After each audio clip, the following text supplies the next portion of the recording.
Hello, everybody, and welcome to the Watsco Center here in Coral Gables, Florida, where tonight we have Game 1 of our doubleheader with SimWorld U action. This first one here on ESPN as number 24 Marquette Golden Eagles come into town to face the number 1 ranked defending champions, Miami Hurricanes.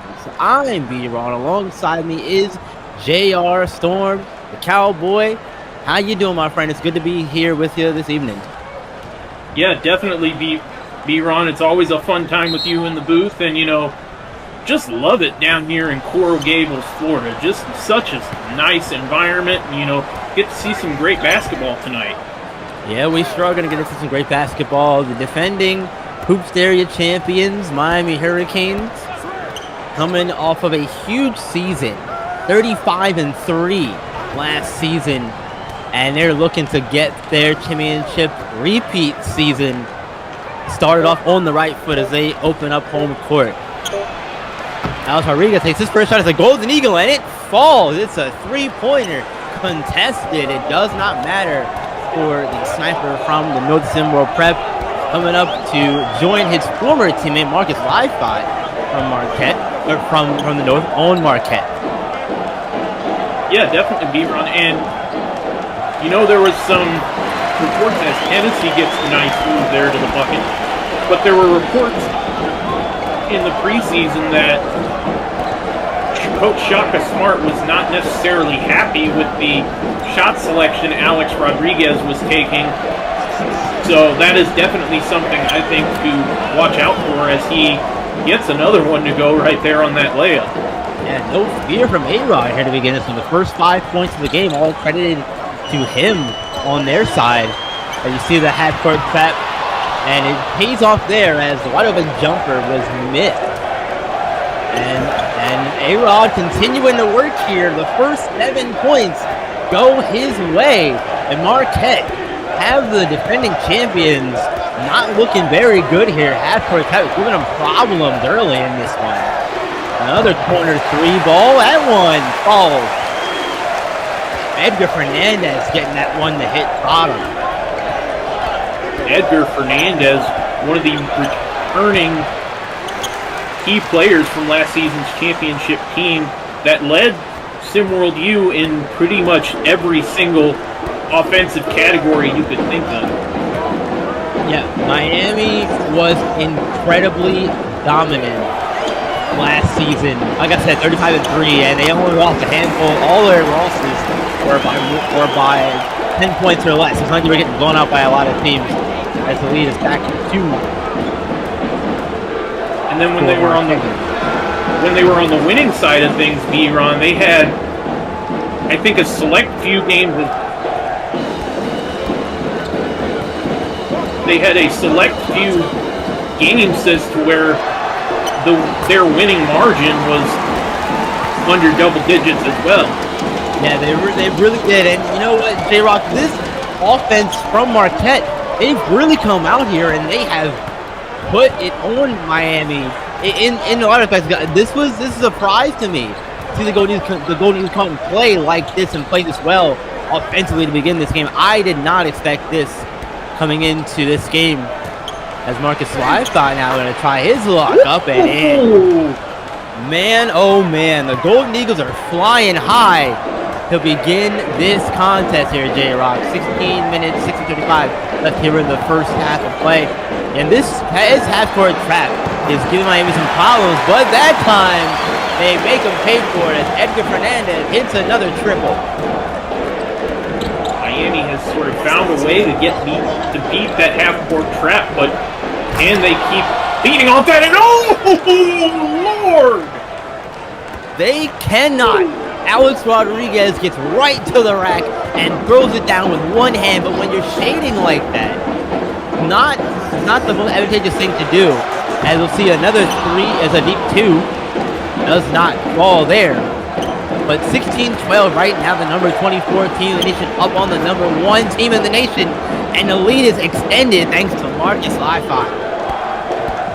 Marquette playing like they have absolutely nothing to lose on both ends of the floor, And how about Alex Rodriguez in his first SimWorld U game, taking no prisoners? And they get the tie up and the jump ball. This arrow goes their way too. This half-court trap. This Pat did half-court trap for Dr. Smart. That's brought him a lot of success over his coaching career. Tonight so far is paying dividends, and Miami's gonna have to find a way to counter that quickly, J-Rock. Yeah, definitely. And that's been the defensive identity of Shaka Smart throughout his career, as you said, as Miami cuts it to single digits again. But when you think of a Shaka Smart team, you think of that in-your-face half-court trap. And tonight, it's worked pretty well so far. It has pretty well, and a rare miscue there offensively as the bobble pass results in a Hurricane possession. And not going to get the score there, unfortunately. Back the other way with it, though, is Marquette. And now looking to slow things down here. Isolation going on here. Live font going to work. Trying to get by down to Bianco, but Bianco pestering and not getting any room to maneuver. Hernandez now guarding Rodriguez in the corner. They brought a trap in the corner. Hennessy with the strong defense, able to not allow the bucket there on the interior. Strong defense from the big fella. As now Miami looking to slow things down here on their end and get a good look offensively. Bianco all in his hand. Pass over. Oh, ball's knocked out and picked up. Golden Eagles with the steal and coming the other way with it is Marquette. Got to take advantage of it here. Pass is almost picked off. Now Rodriguez has it. 15 on the shot clock. That's on the interior. Bianco. The kick out. Pass shot. Good. AJ Blaylock picked it from deep on that one. AJ Blaylock, normally known for his defense, stepping up and knocking down the deep shot there. Yeah, I can't let him get too comfortable with those. Like you said, more so known for his defense, but let him let too much of that going. There's a block on Richard Hennessy as the Golden Eagles coming back this way offensively with it now. Rodriguez pass inside. Shot up, blocked, sent back the other way. Lucas Banks got that rejected by Richard Hennessy. A fast-paced game here so far from both sides, really, as Hennessy takes the screen and tries to go inside off the roll, but no pass comes his way. Shot clock at 3 seconds. Bianco attacking, and he's going to get the shot up and does not get it to go, though. Miami struggling to get any type of offense inside. Most of their offense has come from deep so far tonight, coming out of beating that half-court trap. Yeah, it's come out of beating the trap, and that's kind of been I think the problem for Miami, though, because the trap is giving them some problems. When they have beaten it, though, for the most part, they have made it work, but on the flip side of that, also struggle at the same time. Now mid-range jumper rattles in for Kevon Jackson. He's their big prize prospect. Got him in the offseason in the recruiting. Him and Richard Hennessy are the two big names, but Jackson the biggest of the two, obviously. Florida native, Jackson staying home, playing for Miami. Deciding to join the Hurricanes and help them win a second straight back. That champion chip, and flying through the sky is the dunk god himself, Kevon Jackson. 21-19, Golden Eagles. The dunk god has just struck for his first dunk in SimWorld U. And now Hennessy with the strong defense. Miami bringing the ball back up. Trying to tie with this possession here. Up off the glass and in. Dominic Bianco. Gotta love that nifty finish. Getting a little cranky on that one for Bianco. As the Golden Eagles are going to take a timeout here. Their first of the game. We're all tied at 21. We're going to take a quick break, folks. Come right back.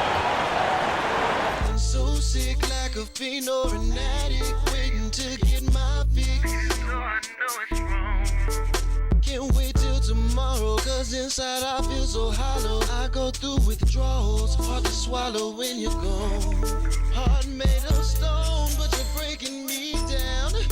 Knew all along that you're making me drown in your loving, and there's nothing I can do but just keep wishing that my addiction will go away somehow.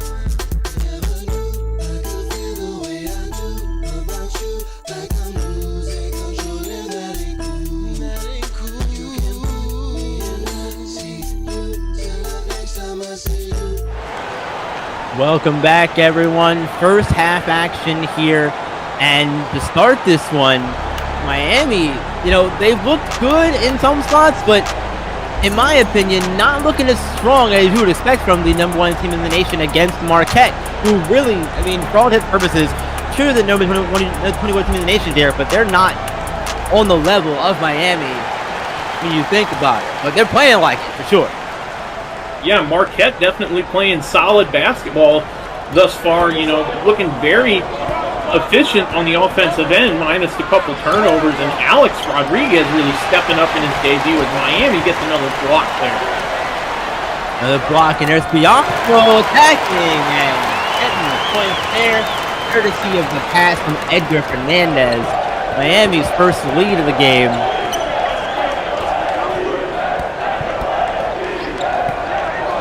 And now you'll see some changes here defensively from Miami. Come on, Jackson will be guarding Alex Rodriguez. So quickly making a quick decision. Laranaga making a quick decision to make that change as tied back up on that basket there from the Golden Eagles. I like that matchup by Miami, deciding to put Kevon Jackson on Rodriguez. His quickness, I think, definitely makes the matchup pretty evenly. Yeah, it does make it a little more even. I agree with you there. And Bianco going right around everybody, using the screen from Richard Hennessy, getting the space he needed to throw that one down. Hurricanes back out in front by 2.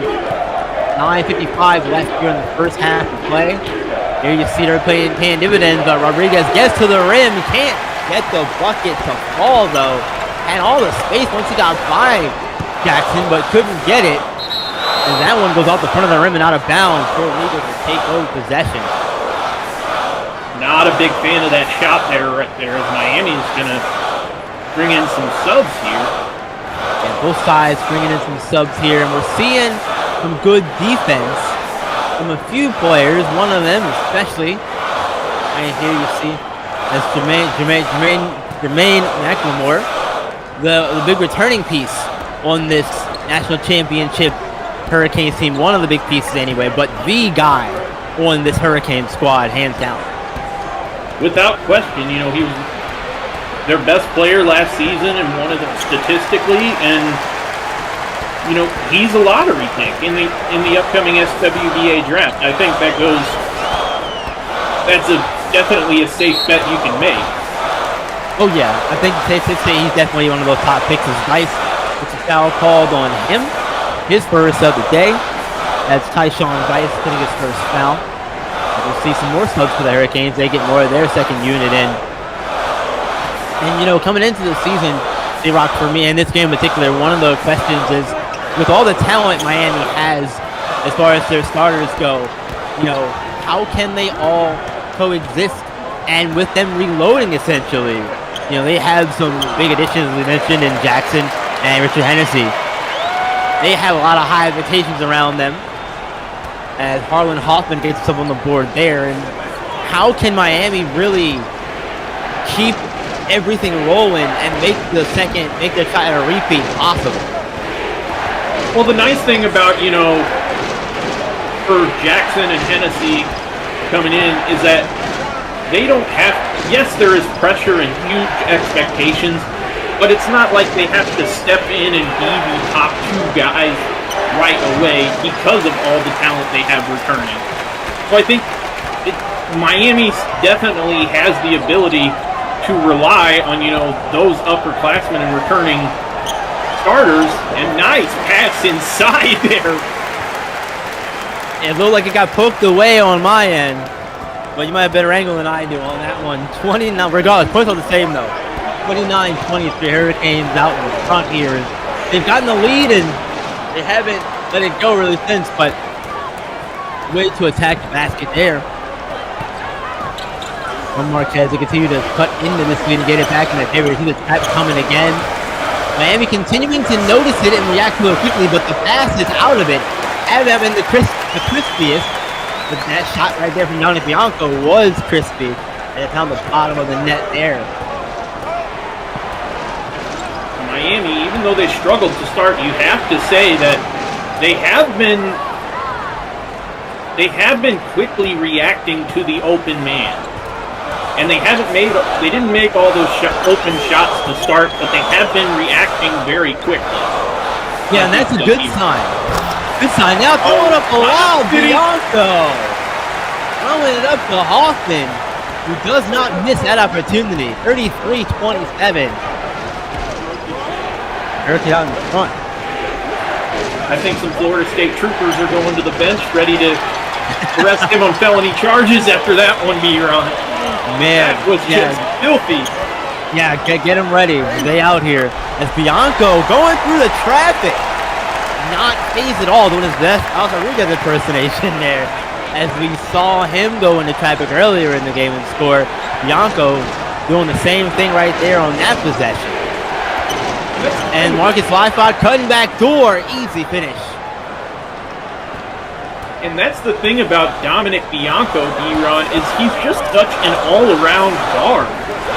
You know, maybe more, you could say more so than offensive first type of player, but he can hold his own defensively, and he can shoot, he can drive, he can do it all on the offensive end of the floor. As fancy pass there. And McNamara couldn't get the three, but he does get a second chance, and that one is made the most of. Pass inside off of the rebound. I love the little give and go action there. You get the rebound, come back out. McLemore draws the trap back inside. And 2 points there as Golden Eagles are now starting to look like number 24 team in the nation against Miami. This is more what I was looking for when we started this game. As Lifeout continuing to be active without the ball and being rewarded as such. Marcus Lifeout, 13 points already on the game tonight. And that's the thing.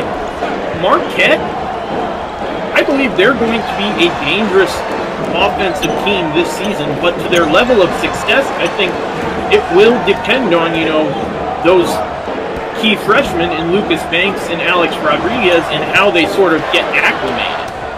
And, you spoke about it. You spoke about it on the podcast with JK. You talk about Marquette and how you feel like they're going to be one of those sleeper teams and that kind of thing. I didn't necessarily agree with it at the time, but if they keep playing like this, they might change my mind. There's still time, of course. As there's another basket for Marquette. We're going to take a quick break, folks. No field score in there. Come right back for the rest of the first half.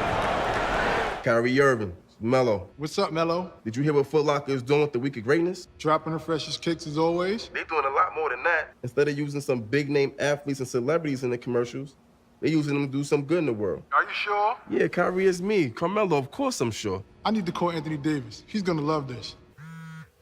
What's up, Kyrie? I just heard. That's super cool they're doing that. I know. That's definitely gonna raise a few eyebrows. I'll talk to you later. Yo, Porzingis, you hear what Foot Locker's doing for the Week of Greatness this year? Well, James Harden, I assume they're dropping more hot new sneaker releases than ever? Of course, but they're also using all the big name athletes and celebrities to do some good in the world. So instead of being in a commercial like usual, they're out in the real world doing good? That's cool. Using all the big name athletes and celebs to do some good instead of being in a commercial? Sure is a cool idea. Reminding me of Damian Lillard. Gentlemen, the open house is over. You'll have to be on your way. What? Don't you know who we are?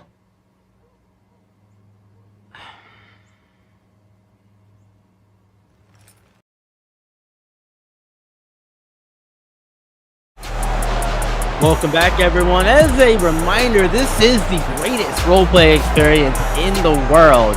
And we are now offering a 5,000 EM signing bonus for new head coaches, media members, and super fans. So come on in, be a part of the best role-playing experience in the world.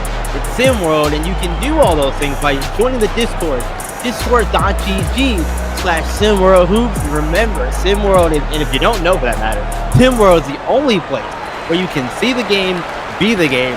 And right now we are seeing a pretty good game here, J-Rock, between teams that, really are mismatched. And there is a travel on Dominic Bianco there. That is a rare occurrence there, but this half-court trap from Shaka Smart is giving the Hurricane offense a lot of trouble despite the lead. Yeah, and Jermaine McLemore averaged well over 20 points a game last season, only 2 thus far tonight, and that goes back to the half-court trap, D-Ron, and how it's sort of forced Miami to find the open man on the outside. And they've gotten the ball inside here and there, but they really kind of had to move towards more of an outside game, which was, if you could say one offensive area they slightly struggled in last season, that was long-range shooting. As going into basketball, they were top 50, if memory recalls, in that regard. So definitely an interesting play out thus far here for the Kings. Yeah, look, you say all that, J-Rock, and I hear you.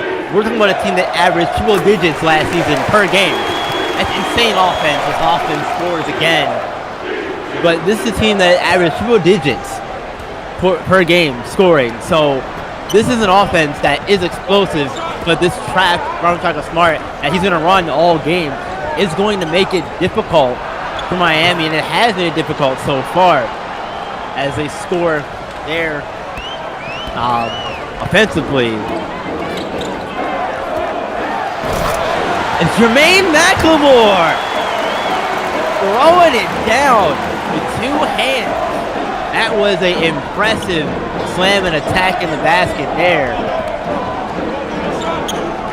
Phenomenal effort from McLemore. And the one thing you have to say about the game thus far, B-Ron, there's been great defense on both sides at times, and it's just the ball movement on both sides and finding the open man. Well, you have to admit, both the Golden Eagles and Miami have done a pretty good job in that aspect. They both have done a pretty good job. For Miami in particular, because they're, again, I'm going to keep mentioning it, because they're dealing with this half-court trap, that you have to be extra quick with your passes and make sure that they're timely passes. You can't wait for that to get to you, as you see the Hurricanes scoring there. Yeah, and Miami reacting about as quickly as you can expect, which, like you said, is exactly what they need to do. If they can get that figured out, they'll be just fine, as Bianco gets caught reaching in there, trying to get a hold of that ball and poke it out of bounds, or poke it to where he can only get it, perhaps. Looks out of bounds instead. The Golden Eagles will have to set up a play here. Minute 39 left here in the first half of play. This first half kind of flew by, I feel like JR. Maybe that's just me. As Vice fires a 3, it's good! Extending his range there on that one. Tyshawn Vice, senior from Minnesota, making it a 5-point Hurricane lead. With a minute and 20 left. Now Hurricanes are going to respond. They don't care. House shot from the wing. From Carmelo Outlaw there. One who took that one. Now got it to go. As we have reached the 1-minute mark of the first half of play. Bianco trying to use the screen from Hoffman. Gets it again. Does go by and throws it down. Damn.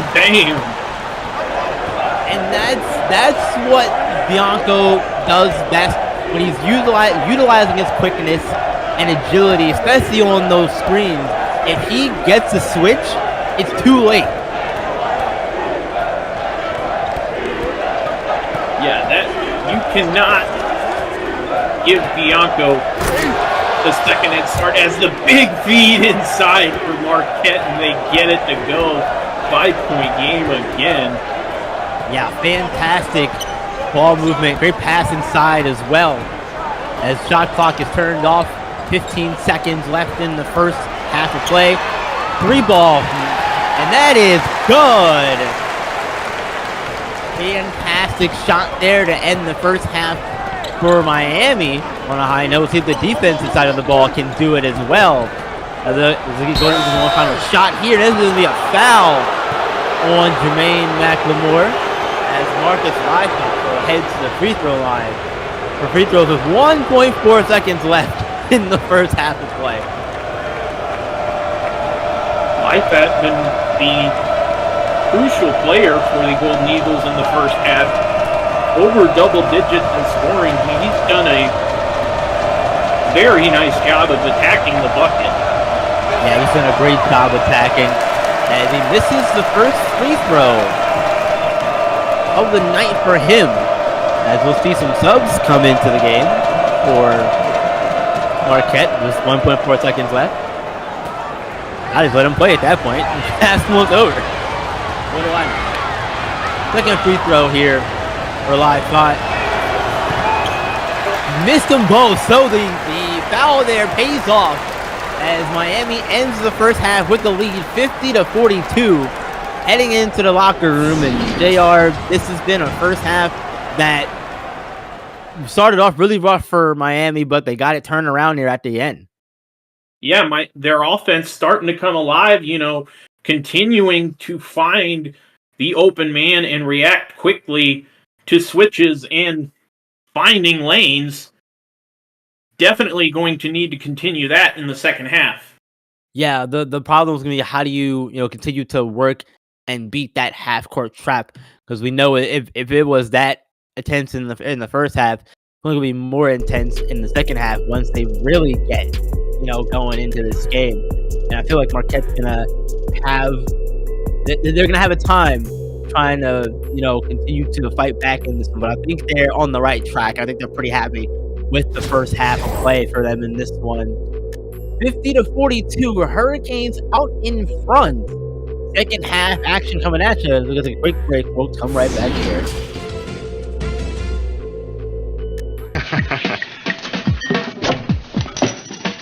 Delivery.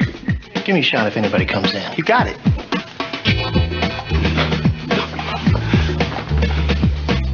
Bud Light, the mother load. Hey, here it comes. Hide.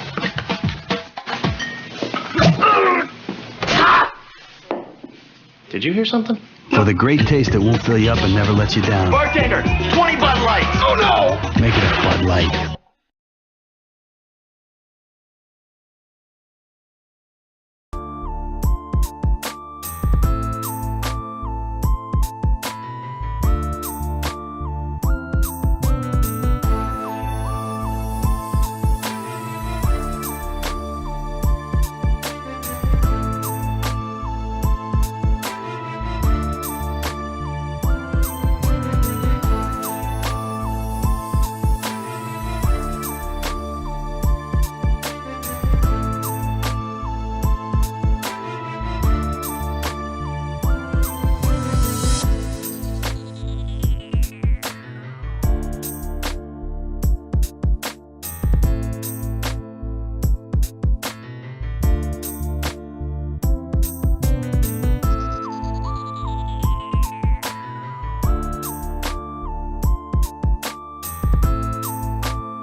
Welcome back, everyone.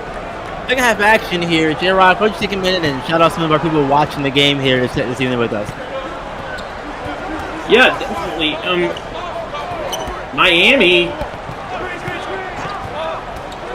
Miami has definitely woken up, like we said, in the second half, or towards the end of the first half, excuse me. Quiet night from Jermaine McLemore thus far, but Marlon Hoffman off the bench and Kevon Jackson getting to the bucket. An emphatic start to the second half with the dunk god himself. 10-point Hurricane lead here. And we talked about it a little bit at the break, JR, but this Miami Hurricanes offense has been, I personally think they've been a little bit hamstrung by this half-court trap from Dr. Smart and Marquette. That's one of the big keys for me in the second half for Miami to really overcome it. What do you think that they have to do in the second half to really keep the good times rolling for them offensively? Offensively, I think they just need to keep finding the open man, quickly. They've done that well to an extent in the first half, and they just need to keep that going. And then defensively, I think they just need to tighten up a little bit. Yeah, and Marquette, they came out and really hit Miami in the mouth early, but they weathered the storm, and they were able to get the lead back. For Marquette, they are now in the hole. What they have to do to get back on the right side, I think Rodriguez gets his first bucket of the second half. And this game has stayed close pretty much all throughout as Marquette gets the turnover there. I get away with it. 3 ball, no good. Second chance bucket, foul and one. Now Bianco has the foul called on him. As we'll see free throws coming up for A.J. Blaylock. Or a free throw, I guess, coming up for A.J. Blaylock. As we get the one here. But yeah, JR, what does Marquette have to do in the second half to get the lead back and maybe even pull off a huge upset? Yeah, I think Marquette, they need to react a little quicker with the trap defensively. I think Miami, more so towards the end of the first half, has started to react even quicker to the trap, and so I think they need to react faster in, to get dropping it set. dropping back off to get set when Miami looks to the open man. And then offensively, just need to be patient and work for the open man. They're still very much in this game. Yeah, maybe even time where you bluff the trap, as there's another foul. Second possession here in a row, the foul called. We'll see Ramadan Al-Khalib going to go to the free throw line for Marquette here.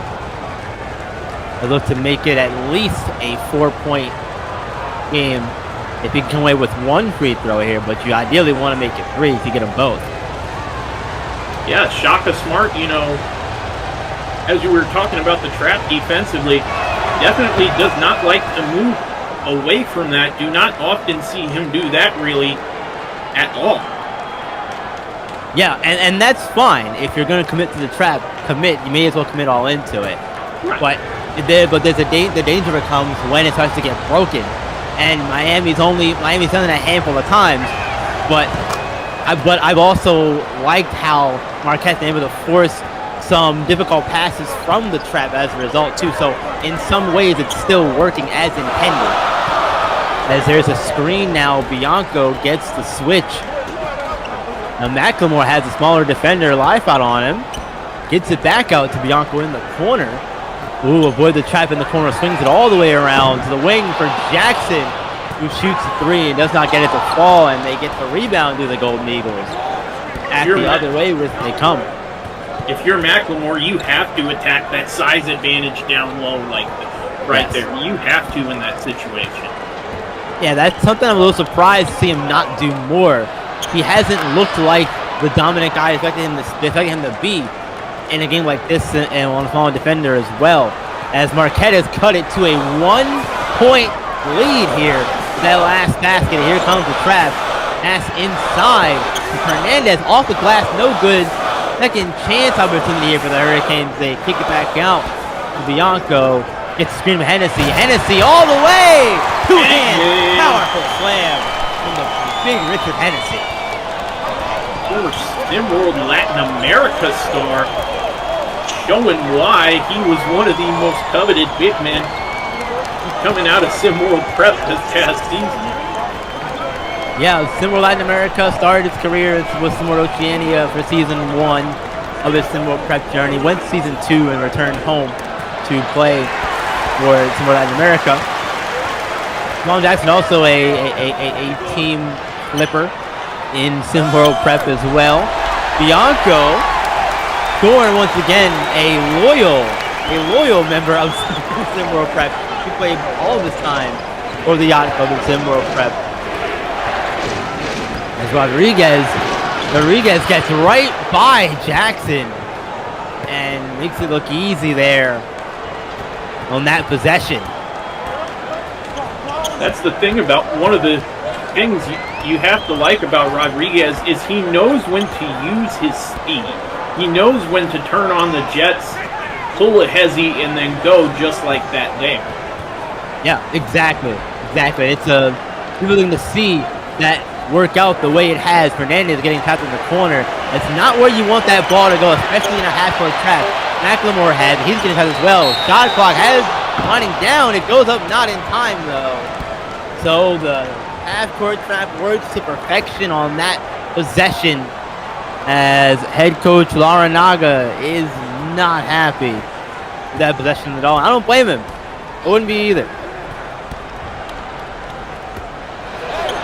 Pass inside, off the glass and in. For Lucas Banks, great pass inside to Al-Khalid. It's a 1-point Hurricane lead. Pass inside to Hennessy all alone.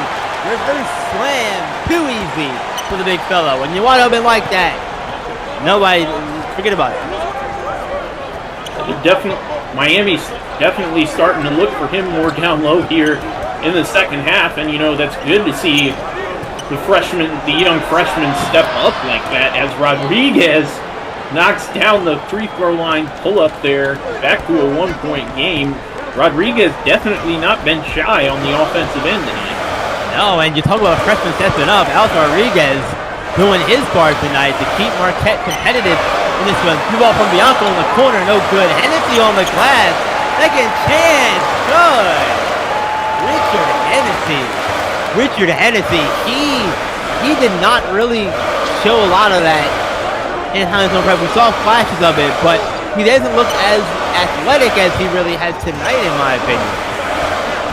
Yeah, definitely has been the difference maker for Miami here thus far in the second half.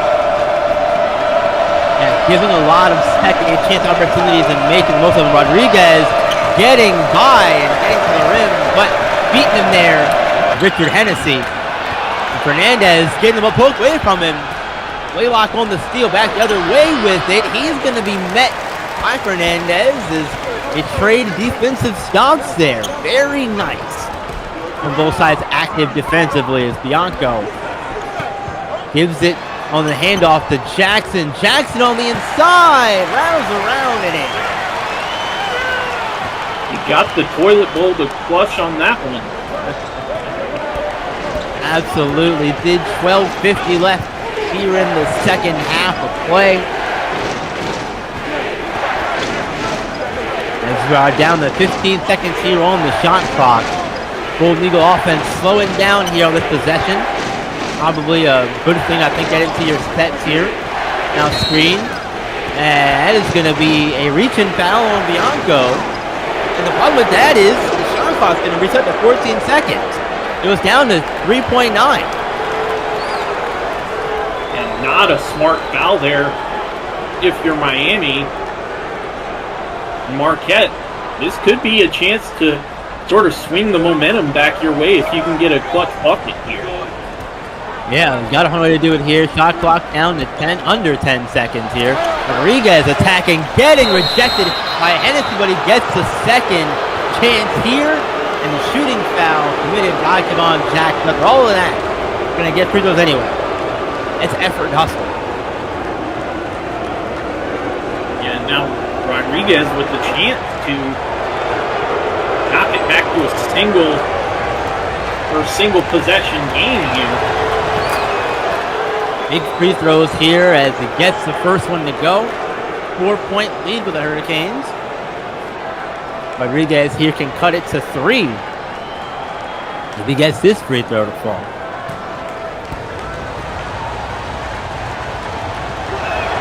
Second free throw, he does get it to go. Oh, it's a 3-point Hurricane lead here. And Marquette is really giving the defending champions a run for their money here, opening night for them. As that not misses. Golden Eagles other way with it now. Blaylock can't get it there. Hurricanes back the other way with it. Jackson. Minor spin move does get by and goes into the contact, but can't finish there.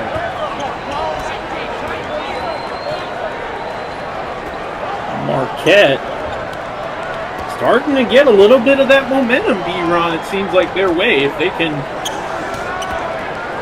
keep that rolling. Yeah, it seems like the pendulum is slowly swinging back their way. I know it's a 3-point game, but it's still Hurricanes lead. Shot clock winding down though. That shot is up. It does not go. Hennessy not able to grab that rebound, but he does get the second one though. Great hustle there from both bigs on that possession, battling between each other. Al-Khalib and Hennessy there on the glass as the Hurricanes get another second chance opportunity here. Another crack at it. Shot clock though down to 5. Hennessy mismatch does get a fancy finish too. Wow. Richard Hennessy has been getting buckets in the paint here. Yeah, and this is kind of what we expected of him, really. And I think in some prep too, we're seeing a lot of agility and improved agility from Richard Hennessy, and that's for me the big thing that I've been really impressed with from him tonight. We're seeing a lot of agility that we haven't seen previously. As Rodriguez gets the steal, and the other way, 2 points, and it's a 1-point Miami Hurricane lead thanks to Alex Rodriguez's pesky defensive play. And this half-court trap is again starting to pay dividends for Shaka Smart and his Golden Eagle defense. Now McLemore attacking, does get a foul called on Al-Khatib. He'll go to the line here, trying to get more points than his total. He's been really quiet tonight. Yeah, definitely need to see more out of McLemore in order for Miami to go on have another successful season. He is a very crucial part. Yeah, he is a crucial part, JR, and Miami's going to have to have him be more involved if they want to see the kind of success that they did last season. Now, I know a lot of people are saying 35-3 is going to be a tough act to follow, and in some respects, I do agree with that. Losing 3 games all season is, that's just a level of dominance that is really tough to do season over season. But I feel like if anybody can do it, I think this team can do it. They have the talent to do so, to be comparable to that record from last season, because they didn't lose a lot. They didn't lose a lot of players, and they gained some great talent in Kevon Jackson and Richard Hennessy. Yeah, one could say they honestly upgraded in a sense almost over the 2 starters that they lost from last season. Yeah, I'm one of those people. I will agree with you there. I'll say that for sure. As there is a basket from, I believe that was Kevon Jackson scored that one there. 70-65. Hurricanes out in front here still. 5-point lead for them. The Golden Eagles work this thing around. Pass thrown inside. McLemore on the defense. Hands up, not able to deny the points, though, as Marquette continuing to fight and hang around in this one. And, you know, I have plenty of coaches might have said, hang around long enough, things will happen. As there's not a good thing there. That's Carmelo Outlaw getting a three-pointer fall for the Hurricanes, 73-67. Haven't really called Outlaw's name tonight, and Rodriguez gonna get another one to go. Man, I'm in awe of Rodriguez's play tonight. Hurricanes taking a timeout after that one too. Rodriguez fired up about it, rightfully so. We're gonna take a quick break here though, folks. Come right back. England!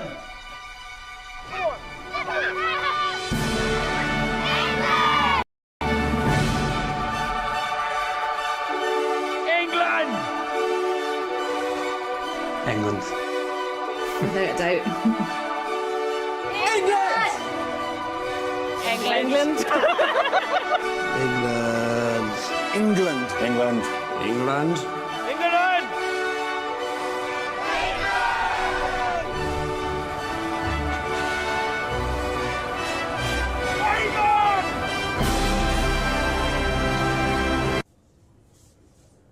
Scotland. France.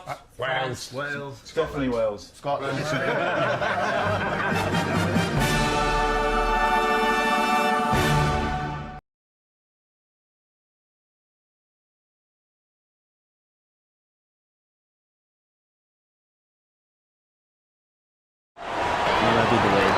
Welcome back, everyone.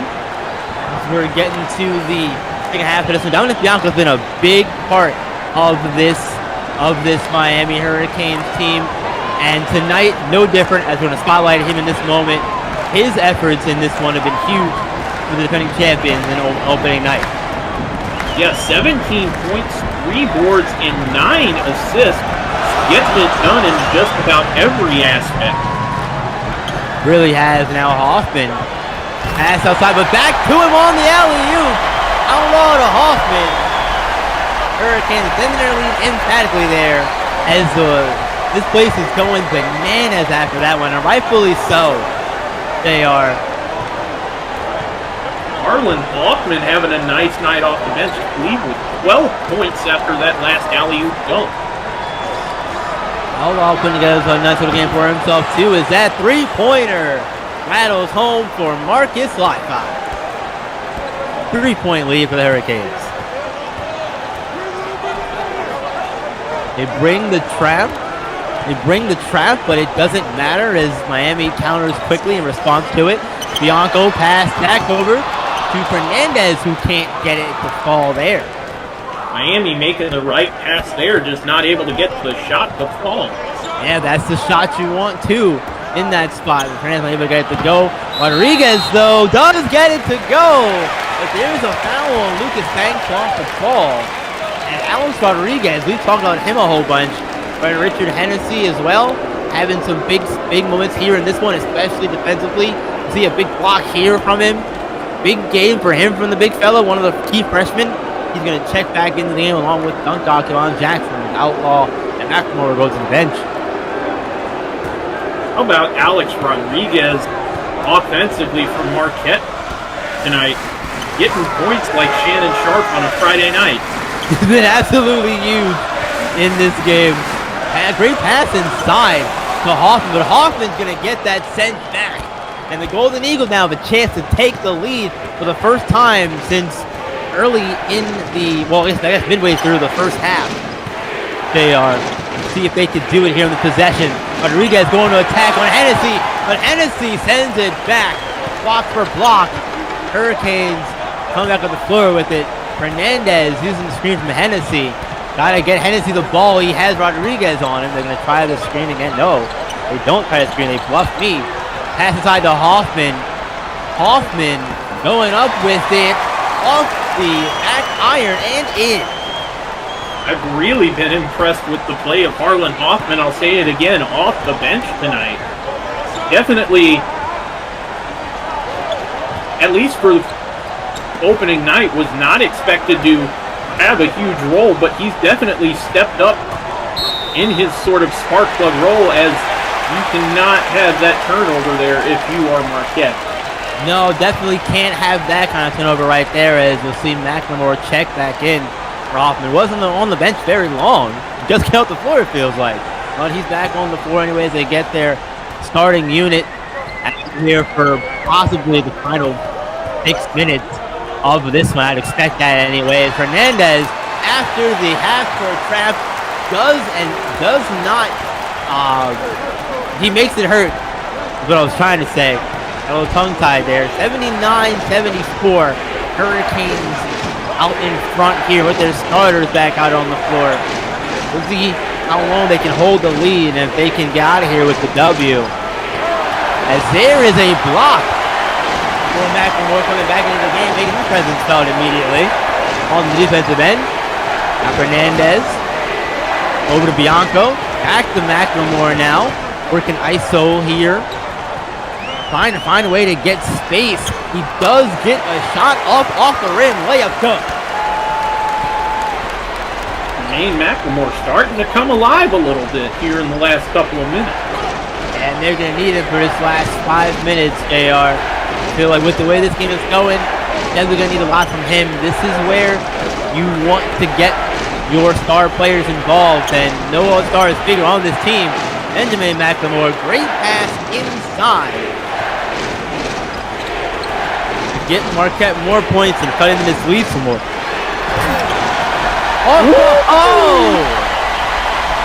Jermaine McLemore. My goodness. He was not hesitating on that one. Got the ball and immediately knew what he wanted to do with it there. Jermaine McLemore gets headed downhill with the full head of steam. You better just get out of the way or you are going to get taken out. Yeah, exactly. And here he comes once again. Nobody on that side of the floor because of the half-court trap. Miami is now, within the last few minutes, have successfully beaten the trap and made it hurt. But I don't see Shaka Smart coming out of it anytime soon. Rodriguez, I think the jumper does not fall. As Bianco and company bring the ball back up for offensive possession here. Bianco guarded by Lifot. McLemore with it. Lucas Banks is the one defending him. That's a tough pass for him tonight. But they've done a good job for limiting McLemore's production. But here, over the last few, having a good positions here. Shot clock winding down, and that one falls from Kevon Jackson, the freshman, the dunk god. 3-point god. all right, not to that part. Kevon Big shot Jackson. there from Kevon Jackson, regardless. Go ahead, J-Rock. Not afraid to pull the trigger and show Had it why. to. He was a top 5 player in SimWorld Prep the past 2 seasons. Yeah, to be fair to him, he had to, though. Doc Hogg, yeah, one thing to get the shot off, and he did. But there is a tough one there. The second chance up and in from Al-Khatib. 10-point Hurricane lead. And you see the trap to McLemore in the corner. No good. But that's the look you want, though. That's where you want that to be from the trap. And Al-Khatib wide open. Welcome to the champ. Definitely seen our fair share of dunks tonight, D-Ron. And Miami, going back to them offensively, it's not like their shot selection has been overall terrible. It's just been a matter of when they've missed shots. They've been good quality shots, just haven't gotten them to go. Exactly. And there's Richard Hennessy getting another quality shot of his own tonight. Off of another rebound. He has done tremendous work on the boards all game long. And I think if it weren't for Richard Hennessy, this might be a completely different game. In my personal opinion anyway, JR. Yeah, Miami definitely was a team that one thing they did not have last season was size, and now Hennessy providing some much needed help in that regard, and it's shown here in the second half. It sure has. 1:34 left in the second half, folks. Want to take a minute to remind everybody the post-up is coming up after this game. And then after the post-up, you'll get our second broadcasted game of the night over on SimWorld TV, as we will see the Texas Longhorns and Marshall Lattimore, Vincent Magic, a lot of those kids, the number 9 team in the nation, travel to Colorado in the CU Event Center over there in Boulder to face the Vaughn brothers and the Colorado Buffaloes. And then tomorrow's game, JR, we've got a really good set of games there as well. Davidson in Kentucky at 7 p.m. on ESPN. And then at 10 p.m. is Illinois, number 22 team in the nation, and Oregon squaring off in the nightcap at the Matthew Knight Arena. Yeah, I'm definitely ready for that Davidson, Kentucky matchup. Benari James taking on first-year new head coach for the Wildcats in Mark Pope. Definitely going to be a very exciting one to watch, especially after coming off that upset win on their opening game over another SEC opponent, the Arkansas Razorbacks. Exactly, and also considering that really a guy of Benari James' talent could have gone to Kentucky if he wanted to. You know what I mean, J-Rock? He could have gone there. As there's another block. There's Hurricane defense. The defense looks really good in this right here in the second half, especially as we're down the final minute here of this one. It's an 8-point ball game. Everyone up on their feet here, rightfully so. That one does not fall. Rodriguez grabbing the rebound over Richard Hennessy. And it's a 6-point game with that dunk from Al-Khatib. And now they're going to begin the foul game here. As we got 43 seconds left in this one. 90 to 84. We'll see a bunch more fouls here as Rodriguez hits another one here. His first of the night. Definitely now for Miami and holding on to this lead. Less than a minute to go. It comes down to just making the free throw. And Edgar Fernandez here at the free throw line. There's some big free throws looking to put this game on ice. Fernandez's first is no good. The front end of the 1-and-1 is no good. That's a crucial miss. And they make it hurt. This is going to be an exciting finish. AJ Blaylock hitting that one as Rodriguez fouls again. And this time we'll see Bianco ends up heading to the free throw line. For the 1-and-1. Don't let go of your popcorn just yet. We have a ball game on our hands. We sure do. Bianco needs these free throws. His first of the night here. He doesn't get it to fall. And now Marquette chance to make this even smaller late here in this one. They can cut it to 1 with a 3 here. But they got to do something quick here. 20 seconds on the game clock. Shot clock down to 12. Got to get a shot out there quickly. And now they're stifled defensively. Of course, a pickup here. Rodriguez, 3 rattles around, but no good. As we'll get maybe the final foul here. Lucas Banks nabs it here. And Fernandez will go back to the free throw line. They still have 2 timeouts left, though, does Marquette. So they get a missed timeout, we'll see. But Fernandez has to make this one here. He missed his last one down here just, a few seconds ago. Yeah, and Miami stepping up with the clutch, much-needed defense there, as missing the free throw again is the Hurricane. Big miss there from Fernandez. Miami's not looked good in these last few free throws. These are big free throws, and these ones you can't miss, JR. Because we've got 5 seconds left, 6 seconds left in the game. Coming up next, after the post-up, our second SimWorld Hoops broadcast of the night, Texas Longhorns and Colorado Buffaloes. Coming after this one. Be sticking around for that game for sure. That one should be a good one. But back here in this one, as we'll see Marquette come out for what could be, depending on how it goes, final possession of the game and how fast they work. Rodriguez Quick three. Good. 1-point Hurricane lead. Thanks to Alex Rodriguez cutting into it there. 3.3 seconds left. Miami using their final timeout. This, man, I have no words for this finish we're about to witness here. We could see an upset of the number 1 team in the nation on their home floor on their opening night. Definitely, we have got this one right down to the wire here. Marquette needs to get a quick foul, can't afford to let any time run off, and they still have 1 timeout left.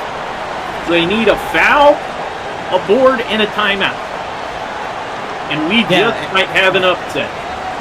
And all of them are going to have it kind of quickly too, because again, only 3 seconds left.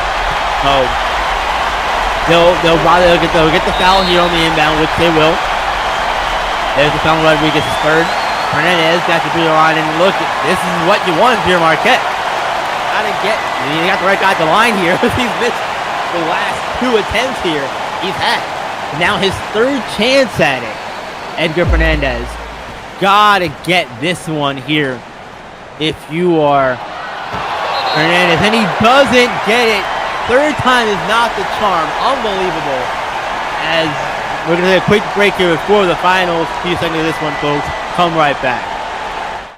Welcome home. Mom, Dad, this is Cindy. Cindy, yes. So nice to meet both of you. It's nice to meet you finally. Travis has told us so much about you. All good things, I hope. Yes, of course. Lord. Please, Thank welcome. you. Oh, Mom, no. Dad, this is Shannon. Oh, hi. Shannon. And this is Aaron. Hey, cutie. That is Jessica. Jessica. Jenny, Hi. Sarah, Megan, Hi. Nicole, Elizabeth. Acts. Use in moderation. Welcome back, everyone. Miami was the best free throw shooting team in the nation last season, and they've missed crucial free throws down the stretch here. 3 in a row from Edgar Fernandez. The 4th one came courtesy of Dominic Bianco. This is unexpected for sure, but Marquette has a chance to pull off an upset here on this possession. They've got the ball, and they've got 2.1 seconds to do it. Will we see an upset here? We're going to find out very quickly. They get the ball to Leifert, who shoots a deep 3. No good! Miami survives 90-89. Wow, what a game this is. Yeah, what a game this was. JR, thank you for being on the call with me. Post-up coming up. Game 2 of our broadcast coming up as well. For JR, I'm B-Ron. We'll see ya in the post-up and Game 2 as well. Have a good night.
welcome to the greatest show on television, The Post Up. I'm here for the first time, actually. I'm here with beloved former SimWorld Prep coach and beloved just guy in general, Skinny Washington. Skinny, how we doing tonight? How about that game? What up? I told y'all. Yeah, hey, look, Miami won that game, but I told y'all, they not winning all them games they won last season. Y'all seen what's up. What's up, Siege? I'll tell you what, that was the same thing I took out of that one. Look, Miami looked great there at the end. They turned it up a little, barely got that win. But what I took from this was a few things. One, their free throws, the free throw shooting did not look great. You can't have that happening. You get down the stretch, down the year, into the more pivotal games, whether it's in conference play or Hoopsteria, that's going to come back to bite you. You're not always going to be able to power your way through that like they were in this game. But I learned more about Marquette than I did about Miami. Because I'm with you. I never thought, it's not easy to repeat for a reason. But Alex Rodriguez, he looks like, and I believe this off the rip, but he looks like his game is tailored to SimWorld U. Had a flamethrower night, 27 points, 5 rebounds, 3 assists on 12 for 19 shooting from the field. Lifot right behind him with 22 points. That backcourt is going to be one of the more dangerous ones you have to go up against in the whole country. Yeah, I agree. Look, A-Rod, this is what A-Rod does. A-Rod has never been scared of the lights. Now, he's going to have some games where he go 0 for 75. You just got to live with it. But he's going to have more games where he's showing this than bad games for sure. Absolutely. And I mean, all 3 of the freshmen for this team that came from SimWorld Prep, you probably know them all very well, having coached against them. But you look at AJ Blaylock, I was really impressed with his game from an all-around standpoint. You're looking at 8 points, 4 rebounds, 9 assists, 2 steals, and he played the whole game. He played 40 minutes in this game. He was a staple for this Marquette team, and he's going to find himself a role moving forward and potentially at the next level if he can continue being that glue guy at a high level. Absolutely. See, that's the thing that the freshmen, these kids coming in, y'all got to understand, man. You got to be able to make the coach not be able to take you off the floor. And that's what AJ did. And he got a bright future. That he does. And what a game, what a treat that was. But how about this? Let's move on to the Rocky Top House of Horrors that went down tonight. The University of Tennessee, Trey Turner, Henrik Vekic, and company traveled to Syracuse. Blew them. This game just wrapped up. Blew them out 102-61. Henrik Vekic with 25, Trey Turner with 22, TJ Rockwell with 21. I mean, this was you're almost a little embarrassed for the Syracuse Orange. I mean, this was, as it says, as you see here, the Rocky Top House of Horrors on display. What did you expect any different? Like, we knew this was going to happen. It was going to be doors blown off. But the thing I'm most disturbed by is Cruz is still in a downward spiral that we seen him last season in prep, and I was hoping that he kind of shook that off, but it looks like he's still in that spiral. Yeah, I mean, he looked, I'll tell you what, he looked confident out there. 14 points, but on 5 for 16 shooting, went 2 for 10 from beyond the arch. Not a great showing from him. We saw him kind of really start to get fewer and fewer minutes all year during his last year in SimWorld Prep last year, and you just hope for the young man that he can find his groove. Not everyone comes in to college ball and can adjust as quickly as we saw Cooper Flagg or A-Rod tonight. Kevon Jackson had a great night. Not everyone is able to come in and do that, so you got to hope for the kid that he's able to find his groove. And I will say, you're right. I had no expectation of Syracuse to be able to win this matchup of the Oranges, but you never expect to see this big of a blowout when it's a Power 5 team versus a Power 5 team. And that's kind of what we had here. Syracuse is a pretty well-regarded basketball program, and they are not off to a good start here for this season. But this Tennessee team looks terrifying. I'll tell you that. I'm sure we'll have footage all over social media by tomorrow. But they looked scary. Trey Turner looked like he could do everything. But Moving on, we got a couple other games that just wrapped up recently. Next one being Jackson State on the road takes down Notre Dame, and it wasn't D. Woodley leading the charge for Jackson State. D. Woodley did have a nice game with 18 points on an inefficient shooting night, but it was actually another freshman, Richard Alpine. I know you coached against him as well. The big boy had 23 points, 7 rebounds, a steal, and a block on 11 for 11 from the field. He was simply unstoppable tonight. Unstoppable is an understatement. He was unconscious. Kid was just going ridiculous. He was going ridiculous in prep. I know this is the big boy. This is the big boy league. Not quite. It's like the mid before the big boy league, but I got to keep going back to. He was just doing this. He looked unstoppable. Then it's crazy to see it translate like this. It really is. And again, this is not some, ragtag program. Notre Dame is another school that has some pretty good basketball history, but man, Richard Alpine, watch out for that kid. We had Georgetown lose on the road to Georgia Tech, which was a little bit of a surprise. Georgetown was actually looked at to be a pretty good team this year, but Donta Walker for Georgia Tech highlighted that one with 21, while Miguel Pearson poured in a double-double with 12, 10, and added 5 assists. Good win for Georgia Tech. And the last game that we just had wrap up, another SEC team getting the win. South Carolina, 55-47 over the visiting Xavier Musketeers. I'll tell you what, Skinny, what I took from this one, and I'm guessing you took the same thing, Keandre Baldridge is going to have to carry this team offensively all year until they can find a rhythm. Absolutely. Going back to Georgetown too, we expected them to play defense. They play no defense at all. Moving on, South Carolina game, it was just no offense. So it's like, yeah, we need Baldridge, and this is first game. But when we talk about, I was just talking about players translating, I thought he would be one. Now this is just first game, so we're not gonna overreact. But I expected that you know what I mean? Yeah, absolutely. So next up, we got coming up right after the post up as we run out of time. But before we go, 3 in the key, we got Texas at Colorado coming up. Giddy, what are the 3 keys to this game? 3 keys. Big King Lattimore. I'm not calling him Big Daddy Lack. You just did. You just did. Magic. Yeah, I just did. I'm never doing it again. Gotta get Vincent Magic going. And Colorado, you just gotta pray to the basketball guys because you'll have no chance. Don't want to end up like Syracuse tonight. Would rather look like Marquette than Syracuse in this one. But that's it for the post-up. Enjoy the game out in beautiful Colorado. Go Buffs, as they say out there. Thanks for being with us tonight. And remember, SimWorld Sports, the only place where you can see the game, be the game. We'll see you tomorrow.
Hello, basketball fans, and welcome to another night of SimWorld U in Chile, Colorado at the Colorado University Event Center.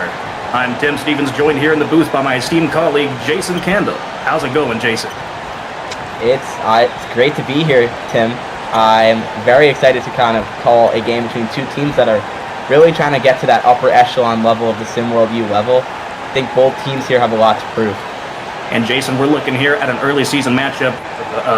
First game for both teams. Texas looking to make a name for themselves this year after finishing just second to last in the Big 12 last season. They definitely want to turn things around. Yeah, they won 12 games, but you bring in Arthur Lattimore, you bring in Vincent Magic. Can't think of a better way to start. Absolutely. Arthur Lattimore is looking to make a big impact on the squad, and it's going to be interesting to see his SimWorld U debut. Oh, absolutely. I thought that was one of the most promising young talents in all of SimWorld Prep. Excited to see how his game is going to adjust, because he is not known for his three-point shooting. It's definitely going to be interesting, as here we are with the tip. Texas wins it. And on the handle is Vincent Magic, and a very quick foul here on the ball by one of the Vaughn brothers. It was Brett Vaughn. Now, that's got to be a record for probably the fastest foul in SimWorld U, I'd say there. Getting a little handsy there, not very necessary. That's not what we love to see early on in a game like this. And Arthur Lattimore looking at the scoring. Wow. Look on the boards. A nice little board, nice little lay-in there. Texas opens up the scoring with Lattimore. Now 1 for 2 with that shot. He's looking to make a lot of noise early, it seems. Arthur Lattimore, we saw what he did with Lone Star Basketball Club in SimWorld Prep. I think that he is, as one of these SimWorld U players, that has the most to accomplish this upcoming season. Because if he returns Texas to Hoopsteria, they're gonna mold a statue of that guy in Austin. I know how those fans are. I know UT all too well. Oh yeah, you already know Texas fans. They're heavily into it. They always want to be in contention, and who wouldn't really? You know, Texas, big old sports state. I've been there many a time, and I've seen many football games, so I understand just how it goes here. And nice defense here in the post, just using his body well. Still a score on the inside for Colorado there. Anthony Young with some Oscar-worthy acting on that flop attempt right there. Good lord. I wouldn't say Oscar-worthy. It looked like he took a bit of a shot there in the post, but it's nice to see the refs are letting him play a bit here. Nice to see it. It's early, a minute and a half into this game. Bad turnover for Texas right there. Yes, that's a totally silly turnover there. As Colorado's trying to get into their offense, that's Jaden Thomas, left wing screen. Thomas goes in, almost a swat, but he gets the lay. Devontae Claudio was just a second too late there. Nearly a SportsCenter top 10 highlight there from Claudio, but Jaden Thomas. Almost. He nearly got to that finish. Oh, and there's a quick steal by Thomas. Coming down the floor in the fast break. Texas slowing it down, but it's no match for Thomas, who gets the pass. And that was a great one by Brett Vaughn there at the top of the key. I'm impressed with Colorado's ability to force turnovers early and often on Texas. That was back-to-back turnovers. Forced turnovers for Colorado on Texas right there. That's what you love to see. Vincent Magic, nice slam. Wow. You know, JK, I was gonna say that they're stopping Vincent Magic early, but then that happened. So I'm not sure how to par that comment is now. I mean, he's got 4 of the 6 Texas points. Can't really say they're slowing him down. They're kind of just slowing down their offensive floor. And Brian Vaughn, nice hook on the inside. And JK, what are we looking for Colorado and Texas here respectively in this first game of the season? I think for Colorado, they're a much smaller team compared to Texas, who has Lattimore and Devontae Claudio on the inside. If you're Colorado and you can kind of impose yourself down low a little bit and can kind of handle the front court of Texas, and you kind of stay in this game through your guards, that's what you want to see. You're going to need a guy like Jaden Thomas and you're going to need the Vaughn brothers really to step up. And just as you say that, Brian Vaughn with his second bucket of the night on the reverse lay. And yes, Arthur Lattimore and Devontae Claudio are some pretty big guys, but Colorado's already showing some pretty good defensive aptitude by locking down Magic and therefore stopping the offense there. We'll see if that continues. I'm loving the defensive intensity right here for the Buffaloes. Definitely something I feel like that team has kind of lacked in recent seasons, but they're impressing me right now. That's already 3 forced turnovers through less than 4 minutes of game action. Absolutely. Texas has got to stop with the turnovers. That's a lot early. Colorado just absolutely stifling them on the ball with a lot of pressure. Gotta like what you're seeing from them so far. Definitely, that's but an it's open those three. unforced errors for Texas that you don't want to see. And 3 just ticks iron there. Colorado, no good on that one. Anthony Young here on the left wing trying to make something happen. Nice pass inside to Magic, and that's a buck. 10-all. Vincent Magic, known for his playmaking prowess during his SimWorld prep tenure with H-Town, but really showing what he can do as a scorer right now. He's showing that he's a really good finisher, can really get to the rim with ease, and I think that's a great thing. Texas is in this game basically single-handedly because of Vincent Magic right now. And Jaden Thomas, the unfortunate step out of bounds. And you could tell he really wanted that one. He was really gearing up on that right wing for a nice move there. Just unfortunately, fat fingers a step. Vincent Magic. Wow. That's a great move over Brett Vaughn. And both squads. For Vincent Magic. Definitely some food for thought there, Tim. They're looking pretty aggressive here with JK.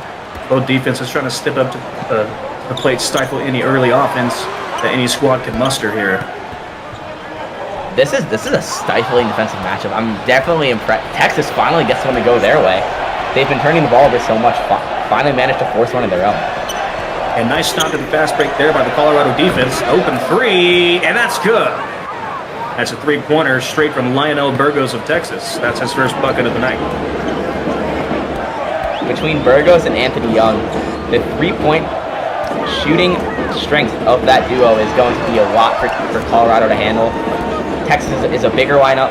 They can shoot the 3 ball well. This team has all the makings of potentially the best team in the Big 12. Absolutely, and the mechanics look pretty good there on that 3 as Brian Vaughn takes iron on that one. But Lattimore on the fast break with the slam. Always pass the big man the ball if he's running on the fast break. And that's a timeout from Colorado, and we're going to be taking our first break here on SimWorld TV. Don't go anywhere. Be right back with more SimWorld U basketball.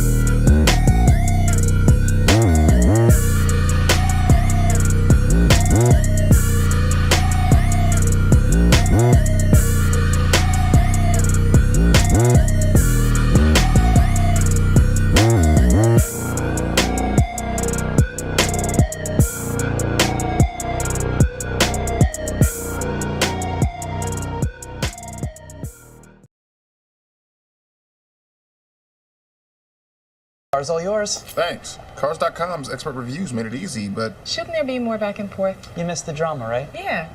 Maybe this will do the trick. Oh, it's a puppy. Not a puppy, a wolf. What now? He's a wolf. And that is its incredibly protective mother. Put the wolf down. You guys good? Yeah, we're good. Yep. Okay.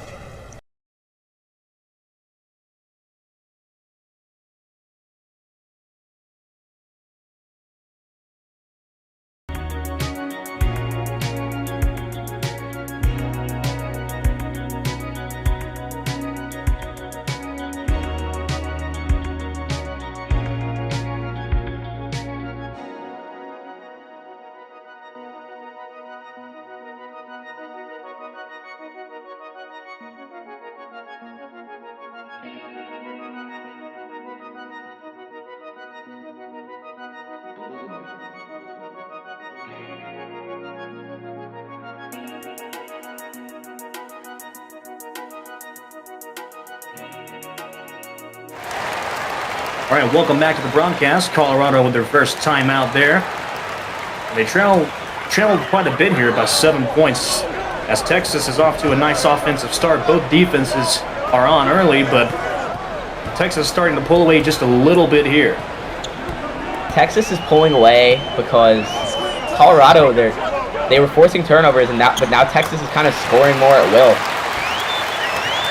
Absolutely, and that was a beautiful move there by Jaden Thomas. He absolutely shook his defender in the post. Jaden Thomas, only a freshman, has a lot of promise. His 6 points in this game early on has been the beating heart of this offense, not the Vaughn brothers. Claudio unable to finish over Brian Vaughn there. Nice defense to seal the big man off. That's going to be crucial down the stretch in this game. Brett Vaughn's looking to make something happen here on the other end. Nice screen. Vaughn will drive, put it up, and that's good.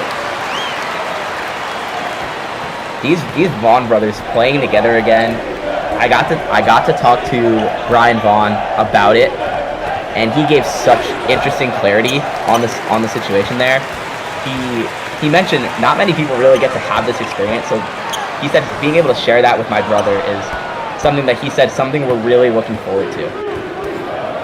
Playing a couple years apart, now they're together again. Playing with the brothers is a massive privilege, and I've always wanted to see guys like Steph and Steph Curry together, and it's honestly rich that Brian and Brett are getting this like extremely early into their careers here in college. Something that the SimWorld TV viewers at home may not know about me, I'm actually a twin. So I wish I could have had that same experience with my siblings, except I had a sister. So a little less applicable to me. And that's a little JK food for thought there. Just kicking it with JK. We'll give that to you every now and then here from Colorado. Absolutely. I look forward to those updates. I'm really high on this Texas team though, Tim, and I think that if not Kansas, Texas will be the team that will be crowned Big 12 champions. Well, JK, that's an interesting take. With the acquisitions of guys like Vincent Magic, Arthur Lattimore, I definitely can't fault your opinion there. It just really dependent on that duo working. But I can honestly see Texas taking it all the way here, but it's very early, as you know. So we'll have to form our opinions as the season goes on. It's a nice shot there on the inside of Colorado, and it's only a 1-point game now after just 2 minutes. Very well done by Colorado, kind of roar back into it. Coming off the break, they were down 7, and they're not going anywhere. They're fighting. They're sticking with it. They're staying with what works, and they're attacking the paint. Which, despite Texas's size, their finishing ability is kind of too much for the Longhorns to do. You can see Colorado's defense on display here. That was a good foul on the inside, and we're gonna take a quick break here on SimWorld TV. Don't go anywhere. What's that? That's a swear jar. Every time someone swears, you put a quarter in it. Who gets the money? I don't know. We'll use it to buy something for the office, like a case of Bud Light or something. Fucking awesome. You, Bob. You, Jim. Eric, I have a bag on line 3 for you. Can I borrow your pen? Can I borrow your f***ing pen? Will the owner of a white station wagon please go f yourself? We're gonna go down there and we're gonna f some ass. We're gonna f some. We're gonna do whatever we have to because we're gonna s some. Hoop. Doesn't count. Shut the up! I am so proud of you mother suckers. Here, here. Refreshingly smooth Bud Light. Always worth it.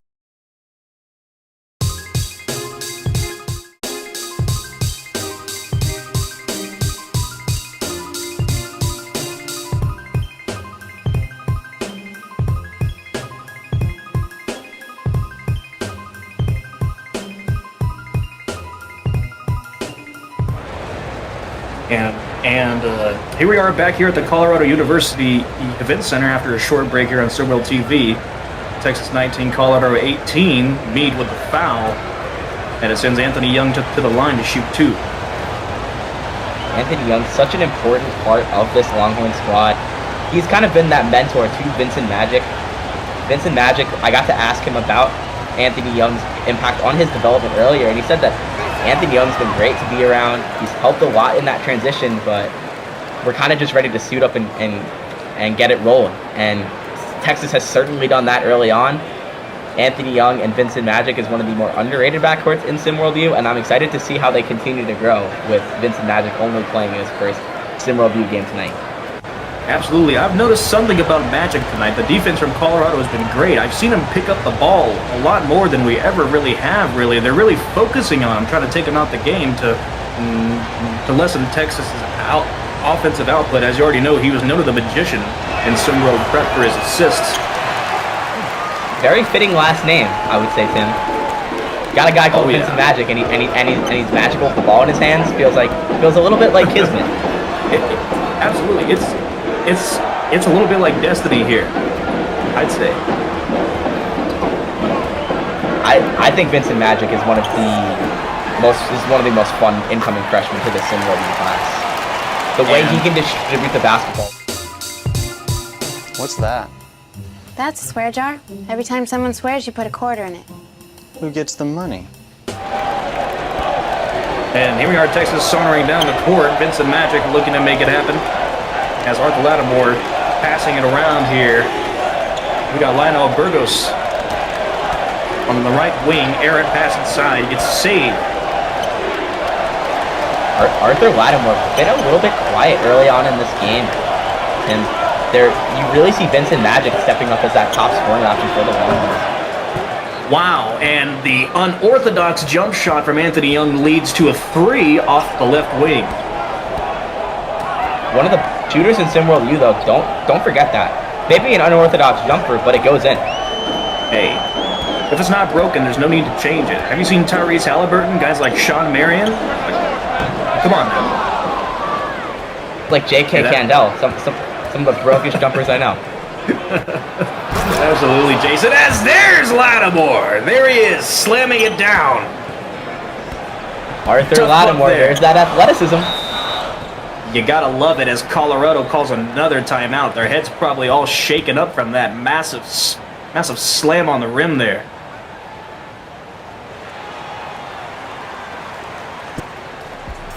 And we appreciate you all for joining us tonight. Thank you. If you haven't already, like, subscribe. We will send Rick Blaze after you, but it's not a time for now. We're gonna give some quick viewer shout outs. Shout out Coach Simpson. Shout out Justin Zhang. Shout out Kai Killens. Shout out Monte Parsons. Shout out all 24 of you in the live stream. We love to see you all here. We hope to see you for the rest of our content and live streams over the course of the rest of the week. You get to have a little bit more JK, so you shouldn't really go anywhere. And don't go anywhere, folks, as this game is just fit to get better. It's staying close so far. We've had a decent lead here from Texas, but both teams wanting to crawl back as it's slammed on the inside by DeMonte Swick for Colorado. Cuts the lead to just 2 with 9 minutes here left in the first half. These teams strike me as very evenly matched right now. I think Texas, by the end of the season, will be light years better than Colorado, but right now, Texas is not at their full evolution. Let's call it like Pokemon. They're in their evolution stage. I'd say at this stage of the season, this is really a team they're built on 2 freshmen. They have Anthony Young, they have DeMonte Claudio, but what's going to dictate the true extent of the upside in Austin is Vincent Magic and Arthur Lattimore. Can we just talk about the finish by Akubakar Akbana there on the inside? Putting it up and in on Arthur Lattimore is no easy task, and he made that look easy. Would you like to buy a vowel? Perhaps. I think his parents bought one too many.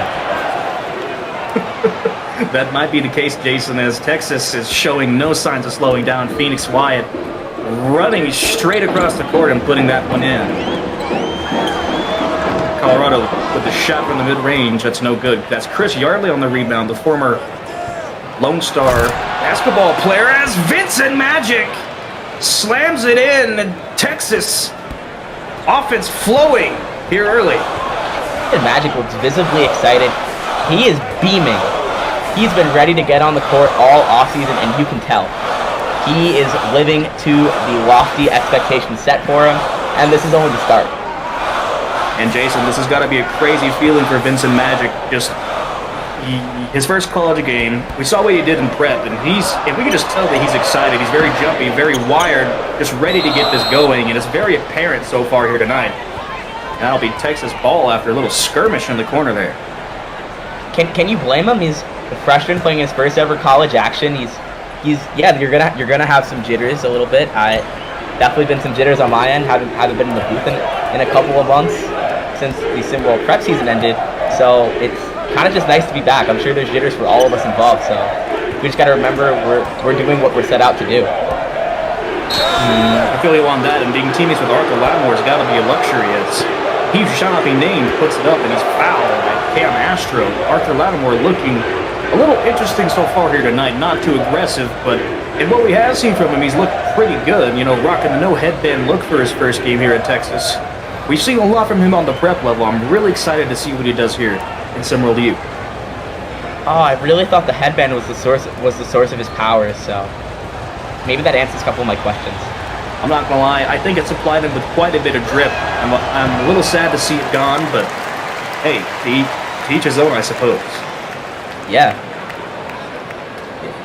If he kind of wants to grow out of the headband now that he wants to grow into his collegiate career, can't blame the guy. Lattimore missed the first free throw. Shooting is not his strong suit, but definitely encouraging to see him hit 1 or 2 there. Second will look pretty good as Colorado coming down the court. Texas back up to a 7-point lead. Trying to make something happen here. Brian Vaughn down on the post, shakes his defender and puts it in. That's Lattimore getting shook into the out-of-bounds area by Brian Vaughn. Stands out to me about this Colorado team is even when Texas goes on a 7-point run, which has happened on multiple occasions, or Texas goes on a little bit of an offensive run, they don't really deter themselves. Tad Boyle does a really good job. I'm sorry to interrupt you, Jason, but Vincent Magic, that's a violation on the floor. Wow. Beautiful slam right there from Vincent Magic.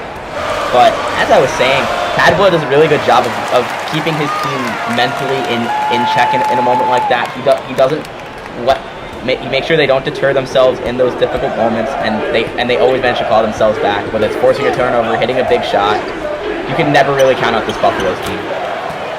Arthur Lattimore puts it in there, and that was a beautiful bounce pass there from Magic himself. I've seen tonight. I really love the playmaking I've seen tonight. They're looking pretty good, and Lattimore Magic duo is looking pretty nice here in this first game, I'd say. Colorado nearly turning it over twice there. Lattimore called for the foul. That's a little bit questionable there. Didn't look like too much contact there, but DeMonte Swift will be heading to the line for Colorado. That's Lattimore's second. Wonder if you see him head to the bench for a little bit just to make sure that he doesn't get a third before halftime. Possibly. As you know, the foul limit in SimWorld U is 5 fouls, so you got to be really careful here. Yes, I think if you're Rodney Terry, you have to be super mindful of Arthur Lattimore. It's his first taste of collegiate action. Definitely a little bit too aggressive at points tonight, but you love to see that aggressiveness. You just don't want your key freshman to foul out in a potential key moment in this game. And there's subs on the floor for both squads here. DeMonte Swick putting in his first point on the line here. We'll see if the second is good. Colorado's hanging around. I've been giving them credit all night for managing to hang with this Texas team. They really know how to keep themselves in a ball game, and in a Pac-12 that has a lot of teams within that initial top 25, I think that's going to be such a big asset. That it is, and Texas unable to finish on the inside. Chris Yardley had actually made a pretty nice headway there. He wasn't able to finish it. Another shot by Colorado. No good, and both offenses looking a little cold here. Okay, as I say that, beautiful ball movement from Texas to Magic. On the inside to the big man for an easy slam. I gotta give Phoenix Wyatt credit. Right place at the right time. That's sometimes what it is, being a big man in this basketball landscape nowadays. not every big man's going to be stretching the floor like a Nikola Jokic or Kristaps Porzingis. Oh. The guys that can kind of man the paint do it so effectively. Oh, yeah, they do. And these big men so far tonight have been pretty impressive, showing some nice post work and really showing they can get down into the post and be really aggressive and have a lot of success in there. You absolutely make a great point there. Texas has really impressed me tonight with what I've seen from their two youngsters. And I gotta say that Colorado is really not guarding the passing lanes well. Texas is kind of playing pinball around the floor, and Colorado not doing much to stop it. This game might be over if Colorado doesn't button up those passing lanes. I have to give credit where it's due yet again, Tim. I think we have to talk about the Brett Vaughn, Jaden Thomas backcourt. You're facing Anthony Young and Vincent Magic, and you're really kind of keeping yourselves in it. You're keeping them at bay, and you're dueling with them. Vincent Magic drives right by and puts that one off the glass, and it's a 10-point lead for Texas. Colorado is feeling a little bit of the danger here. 4 minutes left here in the first half. Let's see if they can put together a little run before halftime. And that's not what you want to see if you're head coach Tad Boyle. Yeah, I think it's worth noting that the two leading scorers for Texas are the two freshmen. Well, that would make sense. Vincent Magic has been he has had the ball on a prototypical string here, JK, and Lattimore's been there for every pass, and he's more than willing to dump it away to any cutting teammate. So Texas is just absolutely flowing when it comes to it right now. And this is the first Texas timeout of the night with 3:46 remaining in the half. This has been a great start to some SimWorld U action. I really liked what I saw last night. I'm really liking what I'm seeing tonight so far. And tomorrow, starting at 7 p.m. Eastern, we got Davidson at Kentucky, just followed by Illinois at Oregon, only here on SimWorld TV. And those are going to be some exciting games. Can't wait to see those. Always love watching Kentucky play. Yeah, Jamison Johnson, they kind of had a little bit of a scare last night against Wake Forest, but Jamison Johnson showing why he's the most highly touted prospect in all of SimWorld U. And here's Texas right out of the break. Almost another three there from Anthony Young. We're going to call him Mr. Unorthodox for that jump shot.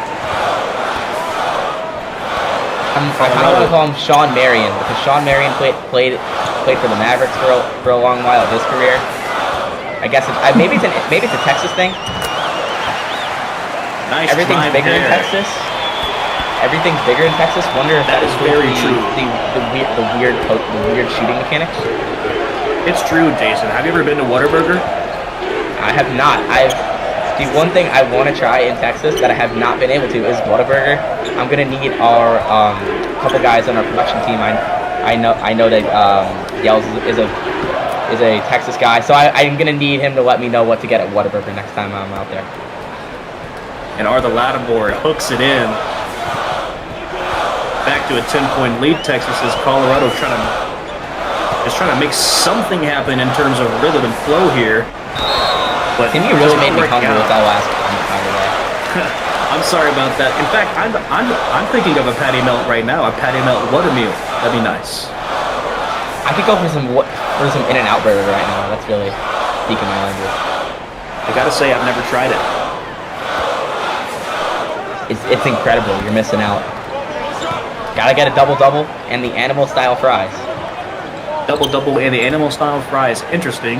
Well, burgers aside, Colorado is not doing a lot of good here. Errant pass outside there. And that's Taekwon Greathouse on the turnover. Talking about cooking up burgers, we're talking about cooking up burgers. They're talking about cooking up some turnovers. Cooking up turnovers is a pretty apt phrase for how it's gone so far, and Colorado is just tacking on foul after foul now. Cam Astro. I think we have to talk about the momentum shift in this first half. Texas was turning the ball over, was struggling early on, and they've had their foot on the gas ever since, Tim. I am very impressed with the way they handled that early deficit and the way they've kind of climbed out of that hole. Texas has totally adapted to Colorado's play style. First, they started throwing like errant passes, trying to rush everything. Now they're just passing it, getting it to the next open guy, and just really trying to make something happen with a little bit of flow. Colorado trying to force it, and Texas is just staying home on those defensive matchups and ultimately disrupting the flow of Colorado, and that's why we're seeing this 11-point lead in the first. Yeah, but I still like what I am seeing from Colorado despite their 12-point deficit. The Vaughn Thomas backcourt duo is definitely something that you're really going to need. You're facing a guy like Gabe Pope. You're going to be facing a guy like Jalen Snow, Zane Davis. The guards in the Pac-12 are no slouch. So knowing that you have depth of position is going to be a massive, massive asset. I love how Brian Vaughn has looked tonight. He looks very handy around the rim. He looks like he has a little spatial imagery where the rim is at all times in his head because, man, he's got some magic moves down there. And Texas, this is like a practice layup line as Lionel Burgos just nonchalantly puts it up and in, and Colorado is looking a little defeated. It really feels like Texas is pulling away, though. Texas has had some minor runs where they like pulled away at times, but this is like them really pulling away, where they're kind of it's showing everybody we are who they thought they would be going into the season. And Akbar Agabana keeping Colorado alive, posting up in that last possession for Colorado. Texas looking to extend the lead here. It's the final minute of the first. Colorado gets a steal. On the fast break, nice steal by Young. Hey Tim, do you know any good barbers in the Colorado area? Because I would love to kind of hook Anthony Young up. That I'm absolutely clueless, but I gotta say, I'm a fan of his hair. I really don't have any grievances toward it. A little bit errant in my opinion, but I do agree. I think he wants it. I don't think errant is the word. I think a little out of the box would probably be it. Yeah, unconventional is my there you go. word choice. There you go. Nailed it down. Texas gets the rebound, looking to extend the lead in this final 24 seconds. No shot clock reset. Colorado gets the steal. Here's Greathouse coming up. Passes it in. Back out. Greathouse. That's a nice screen. He'll drive it. That's no good. And the Texas defense holds strong yet again. Waning seconds. Young three. Oh! In and almost out. Got it. Wow, that's a tough one. As Young barely misses that. That'll be the half. That's a 47-35 Texas lead after the first 20-minute frame. Jason, what did you see in that first half that led to Texas overall getting this lead over Colorado? I saw the two question marks for this Longhorns roster being the answers we needed for Rodney Terry's squad. They only won 12 games last season. You bring in two highly touted freshmen, and they have really fit the bill early on. Vincent Magic, Arthur Lattimore have been the two most impressive players on the floor for the Longhorns. I really like what I've seen from Vincent Magic. He's known for his playmaking, what he can do without the ball in his hands, but he's really shown what he can do as a scorer and as a finisher, and I've been really impressed by him, and I've really liked the way that Arthur Lattimore has really commanded the paint. I gotta say, I've been incredibly impressed with the free flowing offense of Texas, and their defense has really come along for the ride as well. You know, Colorado, they forced a lot of turnovers early, but Texas, they got on top of it with haste. And that'll be the end of the halftime report as we're heading back to the Colorado University Event Center for the second half.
And here we are, fans, back at the Colorado University Event Center. An eventful game. Texas up 12 points here behind a hearty performance from Vincent Magic, who gets crossed there. No shot, but Brett Vaughn starting the quarter off with a little shake, and Colorado.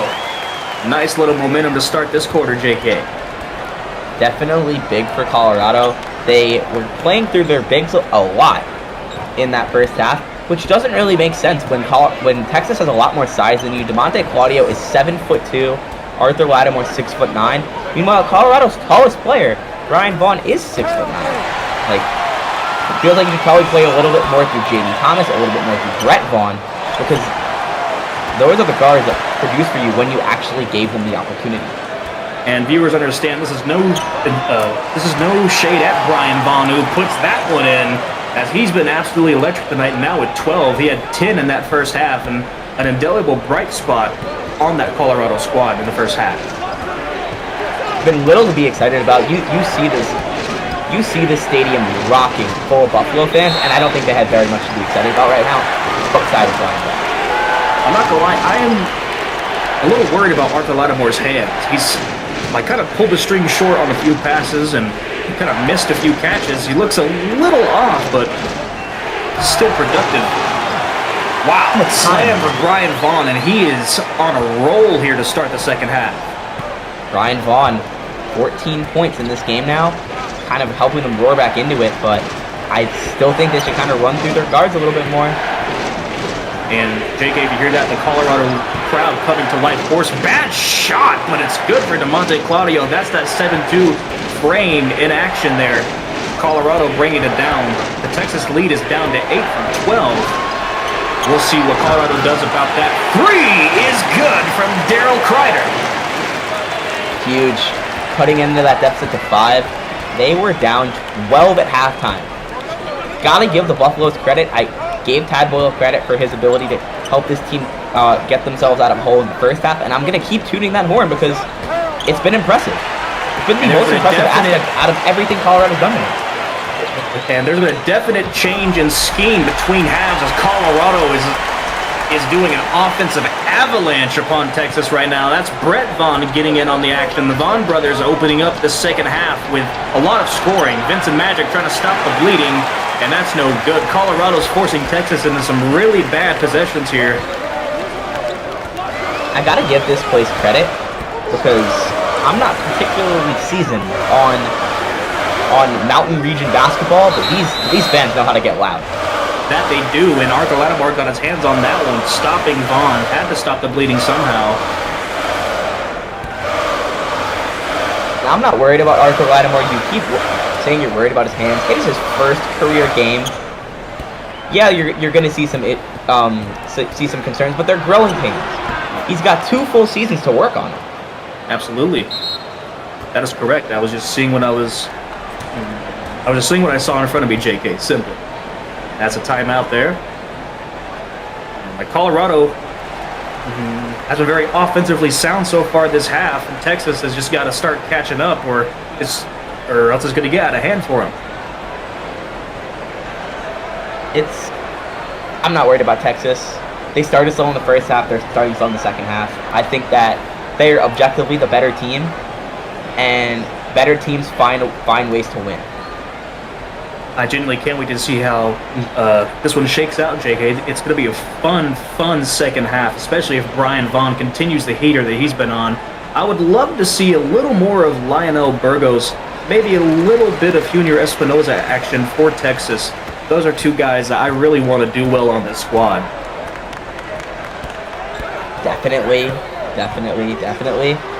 Lionel Burgos made a 3 in the first half, but it was quiet outside of that.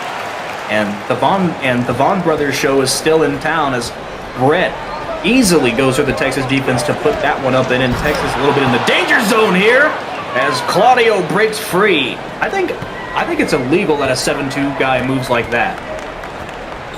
Absolutely. A lot of the attention in this front court is going to go to Arthur Lattimore because he's the shiny new freshman, but DeMonte Claudio, 7'2", absolute beast of a human being. You absolutely love to see it. You love to see guys like that in action. That's a 3. And that's no good. Kreider knocked down one earlier, but just can't put that one in. Step into the jumper for Young. No good. Lattimore gets the board, and he puts it in. That's where that size difference comes into factor, JK. Well, that's all. Said you were worried about his hands. Hands did him just fine right there. Just give him more reps, and the production will come. Got you, JK. Got you on that one. Jaden Thomas. In the wise words of former SWBA General Manager Sam Hinkie, trust the process. Trust the process, indeed, JK, as Jaden Thomas put that one in. We haven't seen very much of him tonight. I would like to see a little more guard play from Colorado, specifically Thomas on ball. I would love to see some PNR between him and Vaughn. Shown a lot of promise for a guy that's not really getting a ton of run, all things considered. Jaden Thomas is a true freshman, so it might be a little bit of a learning curve for him, and maybe that's why they're not going him as much. Both teams leaving some shots on the rim here as Jaden Thomas picks up a quick foul. That's his first of the night. And Texas will keep possession. Just 15 minutes left here in this second half. Already 5 through, a quarter through the frame. And Texas still leads by 5. Colorado showing some signs of life. Texas still to try to keep their advantage. Like I said, good teams find a way to win. Texas has not looked impressive at all in the second half, and they're still ahead. That was quite a deep three there. A shot by Burgos. We want to see a little more of him. Maybe not that. And free slam on the interior. That's Jazeel Mead on the bucket. Colorado team has a lot more depth than people realize. I'm a big fan of Jazeel Mead. This Colorado team is very, very young. They have a lot of incoming freshmen, a lot of inexperience, and that's where the Vaughn brothers really come in handy. But it's guys like Jaden Thomas and Jazeel Mead that are really going to be the future of this team. And like clockwork, that is Vincent Magic putting it in on the inside. Pow! Right in the kisser slam there for Vincent Magic. Vaughn looking to respond. He gets double teamed. In the corner is Jaden Thomas. You've been clamoring to see more of him all night. Finally get to say his name a little bit. Don't wear it out. Don't wear it out. Colorado unable to finish there. Texas coming down for the fast break. Here's Vincent Magic. What a pass across the floor. Right back to Magic. That's a 3. And that's no good. That was like a Steph Curry relocate right there. And DeMonte Claudio puts that one in. And you have 5 inches over every other Colorado player on the floor. That's what should happen on every single team. Beat him on the inside. Yeah. Lattimore's too strong. Claudio's too big. What answer will the Buffaloes have for that? They won't. And what a shot there. Nearly got it to go over the double team. Brian Vaughn, his eyes are a little too big for the basket there. Nice open corner 3 for Texas, and that's nothing but twine. Lionel Burgos with his first 3 of the night. That was actually his second 3 of the night. Whoops. It's my fault, Jason. I'm so sorry. All good, my man. I'm just busting your chops. Hey, goes to show you, can't always hit 1,000. That I know. Please don't meet anyone I played golf with ever before. Brett Vaughn got crossed there. Texas a little stagnant in this possession. They got Young wide open in the corner. Yeah, no one even giving him a passing glance. Magic ticks iron on another 3. Here's Colorado on the fast break. Pass inside. That's Jazeel Mead putting that up and in. Texas now with an 8-point lead. Colorado started to stave off their offensive attack a little bit. That was Brian Vaughn has slowed down a little bit here in the second half. I want to give Colorado credit because they're forcing Vincent Magic to beat them with his jumper. They're not giving him open lanes on the inside. They're forcing him to kind of beat them on the perimeter, and that's what you need to do with a guy like Vincent Magic, a guy who's never really played collegiate ball. You don't want to give him just free rides to the basket. You want to make him shoot his way into these games. Absolutely, make him earn it. Exactly, make him earn it. And Meade almost earned it right there. He thought a foul should have been called. You heard him just let out a little bit of a yell there. Colorado gets the steal. Coming down the floor, that's Jaden Thomas. Pass into the wing. Good shot there by Brett Vaughn. Beautiful defensive intensity right there from Jaden Thomas. Gets the steal, finds Vaughn for the assist. Can't really do it any better than that from the true freshman. And Texas calling a timeout. Coach Rodney Terry not liking the defensive adjustments that he's seeing out there. And we're going to take a quick break here on SimWorld TV. Don't go anywhere. More second half action coming up. Das hier ist mein Sektor. Das hier ist das wichtigste Gerät des Küstenwächters. Das Gerät und das Gerät. Überlebensradar.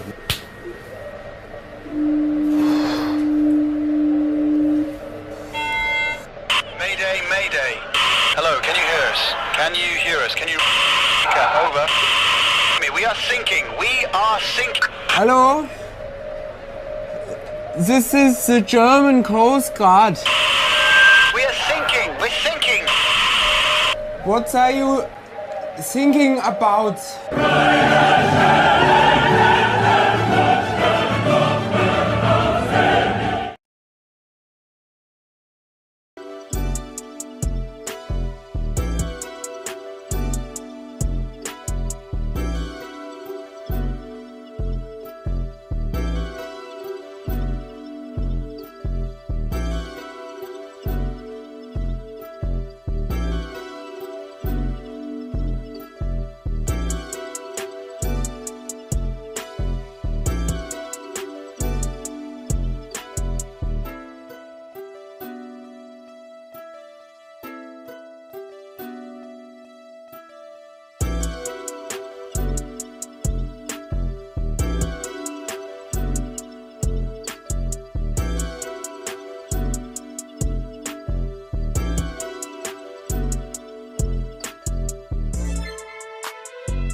And welcome back, folks. Back here at the second half of the game here. Colorado still down to Texas. And SimWorld Sports, by far the best sports roleplay experience in the current day. Join us. Join us. If you want to see the game, you want to be the game, you know where to come. Absolutely. Come on see now. the game, be the game. We live that moniker every day here at SimWorld Sports. Yeah, if you don't want to kick it with me, Tim, and Rick Blaze, I don't really know what you're doing. Our media room is absolutely lit. Absolutely, it is, Jason. I love being in there every day and just seeing the guys. Yeah, even our production staff, they're a hoot. That they are. Colorado is looking to make something happen here in these final 10 minutes of the game. And Brett Vaughn has been operating under that lower left wing, and he's been doing it with a lot of razzmatazz. Jaden Thomas gets his board there. Colorado getting it in their offense a bit here. Aaron turnover. Texas on the fast break. Like taking candy from a baby on that steal. Literally. And just an easy bucket for Lionel Burgos. And Colorado looking a little bit disheveled after that turnover.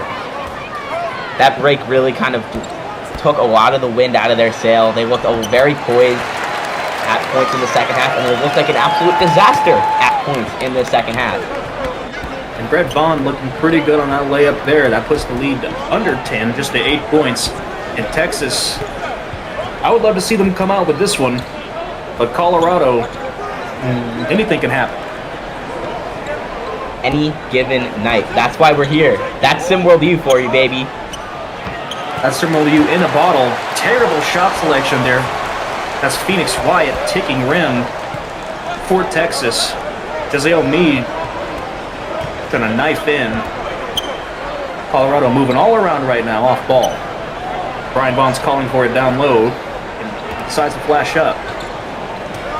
On the right wing now, down low. Is Phoenix Wyatt a name in the SimWorld U Name Hall of Fame? Shout out Elava. It probably should be, to be honest. Chat, let us know what you think. Anthony Young missed a an extremely easy one right there, I'd say, actually. Colorado coming back down with it. They have a really big chance to make some noise here in the next few minutes and make Texas sweat a little bit.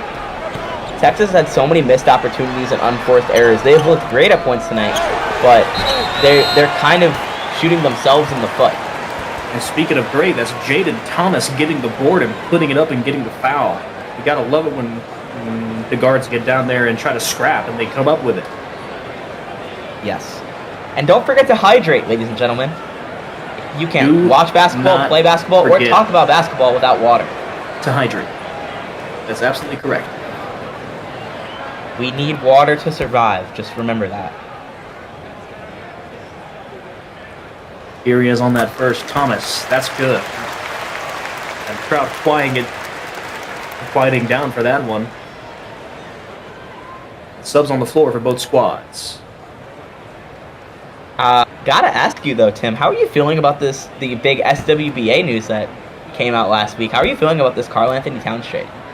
Okay, I gotta say the Karl Anthony Towns trade no, I'm not even gonna say kinda. It completely caught me off guard. I thought the Knicks were leaning into the Villanova Knicks thing, and everyone was happy, but apparently Dante DiVincenzo didn't quite like his role there. Nice dunk by Magic. Sorry to interject, but DiVincenzo apparently didn't quite appreciate his role there, so I'm not sure he wanted to be moved, but it just comes across as strange to me. Like, I understand the Knicks are trying to level up when it comes to personnel, but a guy like Towns, he's a pretty big force. And people are like discounting him because they don't like certain things about his personality or the way that he carries himself, but on the floor, he's a dog. And the Knicks getting him is a massive get. Think about how much little Jalen Brunson's going to have to do if they actually want to win games now. I think having Brunson and Towns, I think they're going to complement each other perfectly. Towns is a near 40% three-point shooter in his career.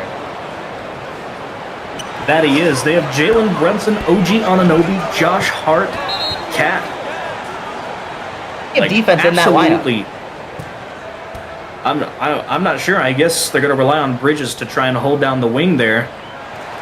And a timeout called by Colorado. We're in a world, though, where you don't need to really be a traditional big man and do everything so well, so I don't understand that debate. Cat's one of the best big men I'd say of the last decade. I was actually doing a little more reading. As our SimWorld TV Impact player is popping up here tonight, our Impact player being Vincent Magic. Absolutely no doubt about that one. Vincent Magic came out in this one rolling, JK. Absolutely sensational debut, absolutely magical, no pun intended. And Vincent Magic, gotta talk about what he did. He had 14 first half points. In the second half now, his numbers have only skyrocketed. He's got 20 and 6, 20.6 assists, 10 of 14 from the floor. Kind of struggling from the perimeter, no threes made, but still a very impressive debut nonetheless. And don't look now, JK, but that Colorado deficit is down to just 4 on that lay by Brett Vaughn. And Vincent Magic has played a great game tonight, but he's got to continue down this last stretch here to give Texas the victory. And he does! The slam from Vincent Magic as he gallivants down the court. I did not know Vincent Magic could jump like this. He is showing off tonight completely. He is excited for this season. You can just tell. Yeah. Jaden Thomas trying to put a little bit on himself. A little bit, yeah. I gotta give Vincent Magic credit. His debut, and he's really showing that he's not just that one-trick pony that a lot of people perceive him to be coming out of H-Town. He's a guy that does have that range, even though we haven't really seen it tonight. We've seen his finishing ability, his playmaking ability. I think he's going to be one of the most complete guards in SimWorld U when it's all said and done. I would not be surprised to see him be in lottery contention after next season. That is definitely possible, JK. The clock is winding down. Magic with the 3, and that's good. You said he struggled from the perimeter tonight. He says, take that, JK, as he knocks down the deep one. He's definitely Great shot listening. there. 23 points for him now, and that's his first made 3 of the night. First made 3 of his SimWorld U career at that. Good one there as Brian Vaughn muscles in and puts it in on the inside. Colorado still just nipping at the heels of Texas, trying to take the lead or at least tie it up here in the second half. And we're getting down to just the nitty-gritty details here, Jason. 6 minutes remaining in the second half. Texas, no good on that possession. Colorado trying to put together a run. Jaden Thomas on the inside, and that cuts it to just a 3-point lead for Texas. Colorado roaring back. It's like the leech, you can't really get rid of them. No matter what Texas does, no matter what they try, you cannot get rid of the Buffaloes. You can just hear the Colorado faithful getting into it here with the defensive chance. And you see Brett Vaughn playing high up on Magic. You saw that 1-3 go in, trying not to see the repeat. Here Lattimore passes off to Magic for 3. Off iron. Colorado coming down the floor. That's Brett Vaughn handling. Pass to Meade. Meade in the corner, back to Vaughn. Here's Colorado getting set. Jaden Thomas screen from Bryant. Thomas driving on Magic. Thomas the shot. That's no good. And a foul by Jaden Thomas. An unfortunate series of events. The missed shot and the foul right after. Thankfully, Texas not in the bonus there, JK. Yeah, that's a bad foul from Jaden Thomas, but that's kind of a like welcome to college moment. He is a freshman, so kind of bear with him a little bit. Just be very lucky that that's not a game-losing play. There's still 5 minutes for Colorado to kind of get themselves back in it, and with plays like that for Texas, that'll help you that much more. Jaden Thomas trying to make up for it with the quick pick. Got it, top of the floor, gets the screen. Thomas drives in and puts it in, and that cuts the lead for Texas to just 1. And JK, we've got a game on our hands here. 4:30 remaining. Vincent Magic breaking down his defender. Jaden Thomas really redeeming himself there. Is a redemption play worth it? Arthur Lattimore is set. He looks to make the move. He drives. He puts it up, and it's good. Arthur Lattimore with the drive. The drive and the hook. Lattimore. That is impressive. Brett Vaughn. Top of the gear. Tries to throw it inside. Lattimore gets the deflection. Texas coming down with a full head of steam. That's Lionel Burgos on the ball. Pass at the corner. Magic 3. No good, and that would have been a backbreaker there. Brett Vaughn bringing it up. That's Meade on the left, loses his dribble, quickly regains it back to Vaughn. The ball is quickly moving around here for Colorado as they get set back into the offense. Top of the right wing, that's Brett Vaughn. Pass to Meade. Meade will drive on Young. Meade, that's good! Lead back to 1 there off the tough shot from Meade on the interior there. And Colorado is not making this easy for Texas. You can see the stifling press here. Definitely impressed with what I've seen from Colorado, but this is on you, buddy. Take over, Tim. On the inside, Claudio gets the easy shot on the inside, and Brian Vaughn just gets pushed aside by the 7'2" big man. Lamonte Claudio showing why he's got that size. Such an asset. And Texas gets the board. A 3 by Kreider. It was a good look. Just no good. Texas getting set. Young with the 3. Right back at him, but no result. Jaden Young. Just prime opportunity to pull away there. Kind of missed opportunity to pull away there. Oh, wow. Colorado just sticking to it. Jeziel Meade pulling all the strings to keep them in contention for this win. Vincent Magic almost gets it stolen there by Brett Vaughn. A little bit of trash talk. Texas getting set here at the top. It's Burgos. And you see Claudio. He has the mismatch. Claudio puts it up and in. There's nothing you can do about that. Just a big man with a lot of strength. I'd call him a problem, but a problem is something you can fix. Ryan Vaughn, right wing, jumper is good! And Colorado with shot after shot to match Texas. Can they get a stop and get the lead? It's Magic. He's covered by Brett Vaughn. It's Lattimore on the left wing. Lattimore drives, gets the move, and he puts it in! Arthur Lattimore puts that one in, 81-78 Texas. 1:34 remaining here in the game. Brett Vaughn, covered by Magic, picks up his dribble. And you can sense it coming to blows here, fans. Oh, what a shot from Brian Vaughn! Gets the pass on the inside, gets the seal, and gets the tough little lay. 1-point game. Texas has it. Arthur Lattimore. Posting up, putting it up, and out. Gets his own board. Looking to put it back up. Lattimore, and he puts it in! Arthur Lattimore showing up here in the second half. Approaching that 2010 double-double. That he is. Brett Vaughn looking to make it work, and Lattimore gets another steal off the errant pass. Magic almost loses it. There's 47 seconds left. And Texas will probably hold it for the majority of this possession if they're smart, but Young for three, and that's good! It'll be a 2 as his foot was on the line, but that's a 5-point lead for Texas, ergo 2 possessions. And we're going to take a quick break here on SimWorld TV. We'll be right back for the end of this matchup.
And SimWorld fans, we are back with a possibly amazing end to this game. Texas in the lead by 5. Colorado has 41 seconds left to bridge the gap. Can they do it? And let's see what they got here in these final seconds. Brett Vaughn, top of the right wing, getting set. Inside to his brother, Brian. Back to Brett Vaughn. Puts it up, and that's good! The turnaround jumper is a success. 26 seconds remaining on the clock. That is huge for the Buffaloes right there. And keep yourself within one possession. A little bit of an extracurricular push there on Vincent Magic. Doesn't seem to be very appreciative of what Magic's done to him this game. And Texas inbounding it. Another foul by Vaughn. That one a little more normal. And Magic will be at the line. And we've seen that free throw shooting is a struggle. We'll see if he can convert. I've loved what I've seen from him all night. I love what I've seen from Arthur Lattimore all night. If I'm a Texas fan, I feel phenomenal about the future of this program right now. Magic knocks it down in the 1-and-1 rule. Shooting another one. Is the second good? Yes, it is. 2 perfect free throws from Vincent Magic. Leads straight into the timeout for Colorado. If you've enjoyed this game, by the way, fans, please hit that like button. Subscribe. No, do not hit the like button. Smash that like button. You know what? That's right, Jason. That's a great barometer check. I'm not hype enough right now. Smash that like button. Comment on the streams and share SimWorld with all your friends. If you don't, Rick Blaze will track you down. Got it?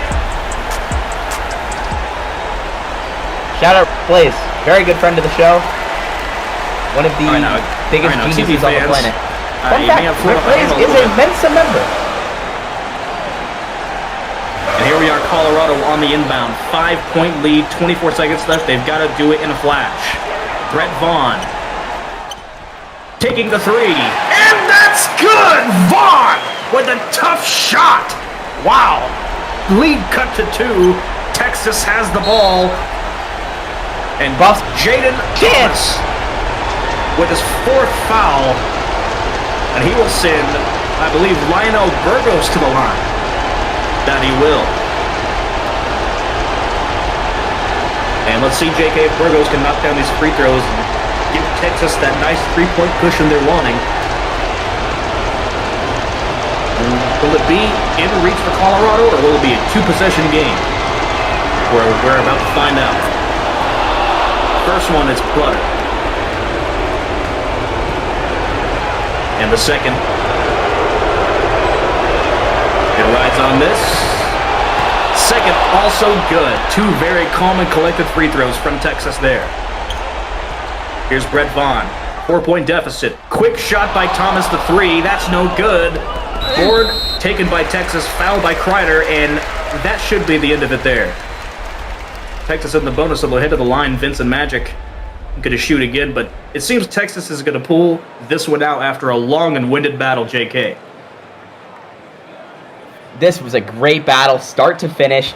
Loved what I've seen from both of these teams, and I think that the future is bright for both of these programs, but ultimately only one team can win, and the Longhorns got it done. Texas. And Magic misses the second. Vaughn, long shot. That's no good. And Texas will take it 89-85 in the season opener here at the Colorado University Event Center. And that'll do it for us here at SimWorld TV tonight. We appreciate you all coming out and watching the broadcast, and from our production crew, our media team, and the boys back at home. We appreciate you all for coming out, watching tonight's matchup, and we'll see you tomorrow for more SimWorld U action.